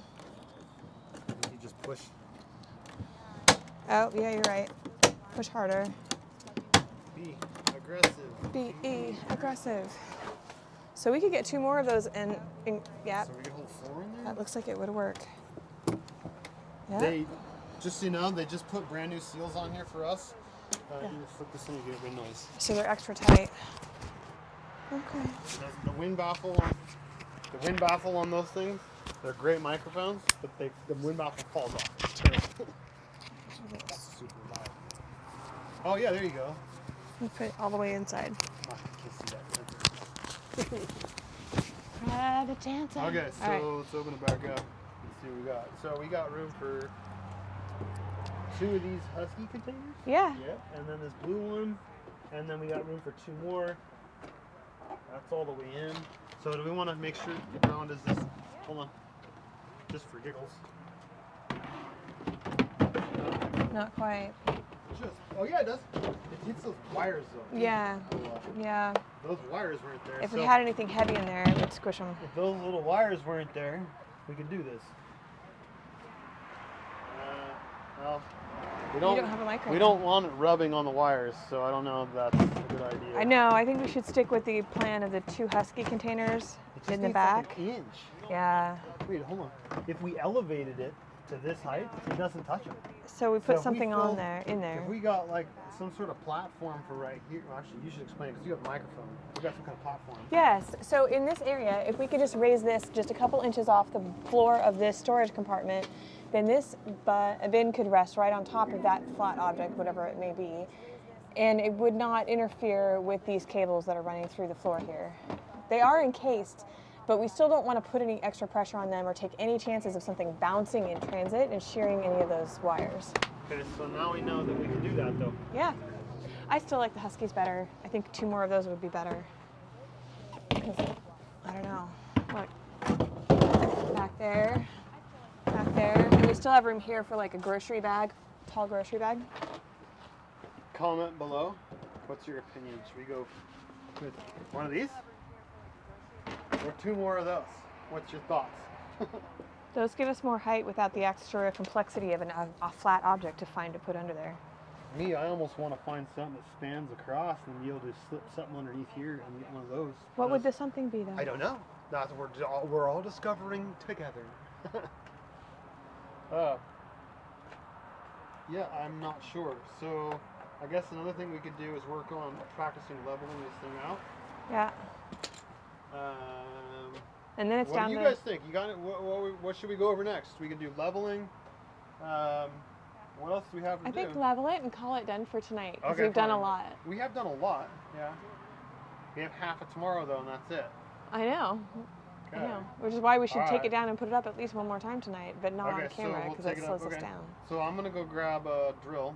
Okay. We're allowed to use a drill, not an impact. Maybe you should reiterate that because they might not hear me. We're not allowed to use an impact. Yes, you're not allowed to use an impact drill. Oh, we lost video again, babe. You're not allowed. I think. Oh, we lost video again,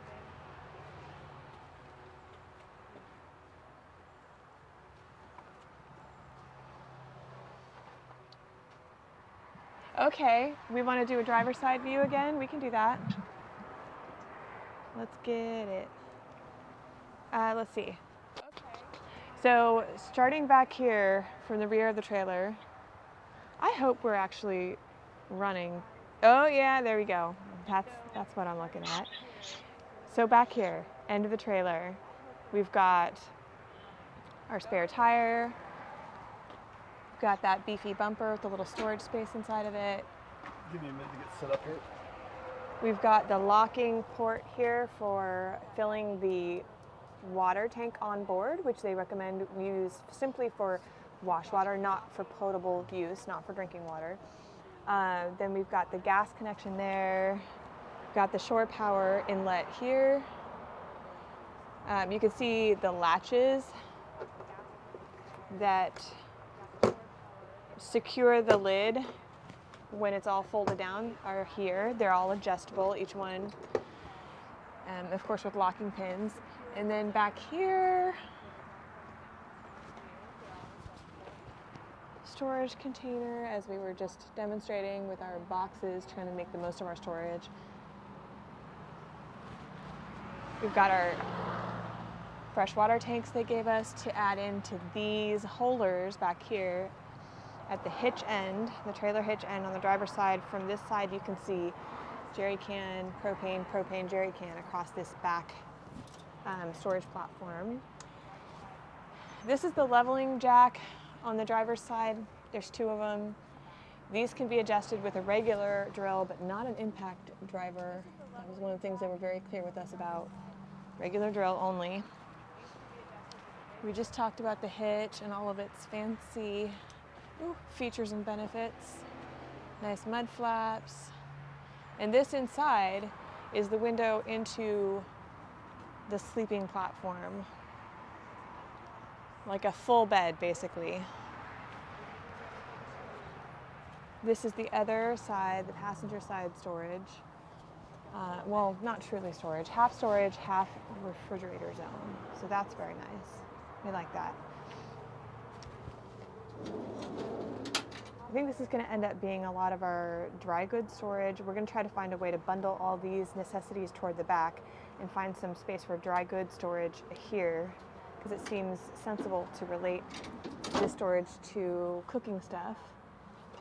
Not going to be able to retract it all the way because of course you got to use these blue little tabs at the front to unlock it and slide it all the way back in. The stairs in, the control panel, the stove, all propped up on its legs, ready to go. The little light, I don't remember right now whether Dylan showed you that this light cable here is retractable. So you pull that out and you plug it in to get light to this little guy. So you have just enough to do a little work here at the workstation, the sink or the stove. Then you have to feed this cable back in here completely before you close up the stove area, because if you just tuck the cable into this recess, there's good odds that part of it will be sticking out, and people have sheared it off multiple times when they slide this in, this cable gets cut. So just know that one. I thought the tongue jack was pretty cool. So what I liked about this, and let's see if we can do it without losing the trailer. Will it stay? Yeah, I don't know if I'm gonna be able to show you this. Okay, so it has a quick release on the side, so when you arrive, you can drop this shaft and get it roughly the height, and then perfect it with your handle. But also, there's a pin here. There's a little pin right here and holes along there. So when you retract this all the way up in there, you can lock this wheel facing up or out or down. You know, all these different holes around the edge. So if you want the wheel to be pointing up, gives you even more ground clearance. Then you've got this handle right here that levers out to swing the whole thing up. So you've got a handle to go up and down. You've got a quick release to give you a gross. So you'd be, let's see here. Let me slow down. You'd release this one by pulling out. It will swing the tongue jack down. You pull on this one, will give you the quick adjustment. So you'd push up to lock this one in place, and then you can use the handle to perfect it. And they do, I just noticed, actually, hangers for the chains. That's kind of cool. I'm gonna take this phone out of here and I'm gonna climb you underneath and show you one of the things I find pretty cool is the independent suspension. So here we go. Dun, dun, dun, dun, dun. Okay, so here we are underneath. You've got water tank, 20 gallons. I believe it's stainless steel with a diamond plate coat or cover on top to give it more rigidity. Adam was talking last night about a gentleman that this fell off the road, and the tank fell on the rocks and actually it dented it really heavily, but it's still holding water. So that's cool. Oh, you do have a couple of drains, one here and one over there. So if you wanted to, if it's going to be a long time until you take it back out again, you could drain it so the water doesn't get stale and nasty. But here you go. Check this out. A lot of you car guys will get this, but you got dual A-arm trailing arms with limiting straps. You got, let's see if I can hold this, coil suspension on each side with a bump stop and dual shocks. Like this, and this is some heavy, heavy metal. I don't mean the music. Look at these, like this framing is massive, really, really strong. And then you've got your parking brake and your electric brakes, which you do need to have these serviced occasionally. The shoes in there are an older style. It's what you'd find on like your 50s cars. The shoes are really good. They give you a lot of braking force, but they tend to get hot very quickly. Granted, you're not towing much weight, so that's not really an issue here. But you do need to have them adjusted because there's a self-adjuster on the bottom. So when they apply, the shoe pushes out from the top and pivots on the bottom, pressing against the outer part of this drum. But occasionally, the self-adjuster that moves the bottom out as the shoe wears doesn't self-adjust anymore, and so you'll get a lot of stopping action from the top of the shoe and not the whole shoe. So you'll need to have the self-adjuster adjusted so that it's the entire shoe coming out and you get the surface area of the entire, because I mean, they're huge. They go, let's see, it probably goes from this point here all the way up to almost the top. There's a cylinder up here that expands, pushing the shoe up, but the shoe lines the outer part of this round drum on the front and the back. So, and they also, I also highly recommend that you have your, hey, I'm underneath here. Please don't get me wet. Okay. Train of thought. The parking brake cable will stretch over time, especially with a new unit. So you might need to have it adjusted after a little while. So if you find your parking brake is coming up higher than normal, take it in and have it adjusted. It's completely normal. There's nothing you can do about that as far as a builder goes or is concerned. It's something that only happens with use. So the more you use it, the faster it's going to break in, and then you'll get over the break-in period, if you will, and you'll be good to go. But again, you got dual shocks, limiting straps on both sides, coils on both sides, and these massive trailing A-arms. Your undercarriage is completely sealed. Box frame, not a C-channel. So you could, this thing is just built to be taken anywhere and everywhere. And I'm going to try and climb out of here.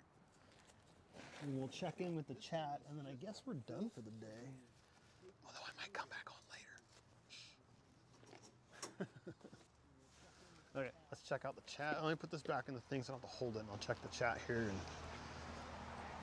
And, again, Opus has been watching this live stream and already has the parts en route to us. That's phenomenal. Absolutely phenomenal. To me, other overlanding trailers may have more options or a different kind of option or a different style, but to me, the quality that they put out and their the accessibility, how they make themselves accessible to be available to you when you have problems, that's worth a lot to me, an awful lot. So factor that in. I don't know how you could do that with the other manufacturers, but consider that when you find one, if you happen to think of something other than Opus. Look at their customer service, because this is phenomenal. So again, I'm gonna put you in this little stand here. Probably getting tired of standing all day. I don't even know how long we've been live for. Okay. Let's set you up over here with Pepper and I'll go check the chat. Oh, hey, there's a dog view. Whoops. Technical difficulties. So, there is Pepper and the dog. I'm gonna check the chat. You wanna just do your thing for a moment and we'll be done? Yeah. So, I really want to pack our dishes. It's all I can think about. I'm completely obsessed. But I'll just take a moment here to talk about how thoughtfully they helped us to just have a really good experience here borrowing this and kind of figuring it out, giving it a shakedown. We have an extra light that can be clamped onto anything with a cord that is compatible right here with these ports in the trailer, so that's a nice little touch. They included some wheel chocks in this storage bin. Puppy face, what's up? And here are those extra LED light strips that they gave us so that we can light up any and all parts of the area in or Opus that might need a little extra light while we're on the road. This is the awning LED light strip. There are two of the areas. Let's check them out. It doesn't say how long they are, but it feels like a pretty good coil of light in here. Let's come up and see what they look like. Do you think these are snacks because they crinkle? She thinks they're snacks. They do not smell good though, huh? Fresh electronics. Not for dogs. Yeah, that's a pretty good amount of light coiled up here. It's the familiar connectors, as we just talked about, that are compatible with the ports in this trailer. So you can spool a couple of these out. And, oh, golly, there's a controller, a dimmer, perfect. Everything you would want. We're going to be able to create some new lights there. Not quite the color lights, but a good solid set of neutral LED lights is definitely going to do the trick. Yeah, we can do all the things we want to do. Head tilt for days. Are you a good dog? Sit, good dog. It's still not for dogs. It's still not snacks. Sit. Good sit. That's a good girl. Yes, you're a good girl.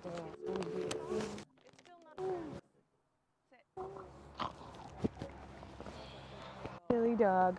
What are you doing? Sit. Bless you. Oh, you can lay down? Okay. That's a good girl. That's a good girl. So we'll put the lights and the leg for the stove unit back here in the storage area. And I removed the water connecting hose and drain hose already, and I've kind of just been letting them drip out for a few minutes right here, resting over the storage so that we can slip it in there in a few minutes and not drip water into the drawer. That just has to have the gas disconnected. Oh, we never turned it on. No, we didn't. Do you want to turn it on? All right. We haven't turned on the gas. I already put it all back, Man, but I'm so sorry. it's all right. It was I feel like we experience. should actually try that. You want We're to doing. raise the camera up and bring it over here? or Sure. something? We're doing. You know, we will have this tomorrow. Huh? We will have this tomorrow. I know. But All right. I'm impulsive. Unstoppable. Shh. Not supposed to tell them. Let's see here. Styrofoam. Away. There. Alright. Should I go get a lighter? Oh, it has don't an know. ignition, doesn't it? It said I think piezo. it takes time to also for the gas to get all the way through the system. Right. Let's just turn them all on high. And that should get some air flowing, or gas flowing through it. It's definitely working. You want to make sure the tank is on? Yeah, it may be closed. All right.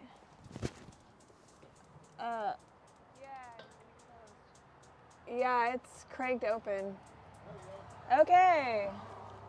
We got fire. Oh, oops. Oh, there it is. You got the big boy to light up. Okay.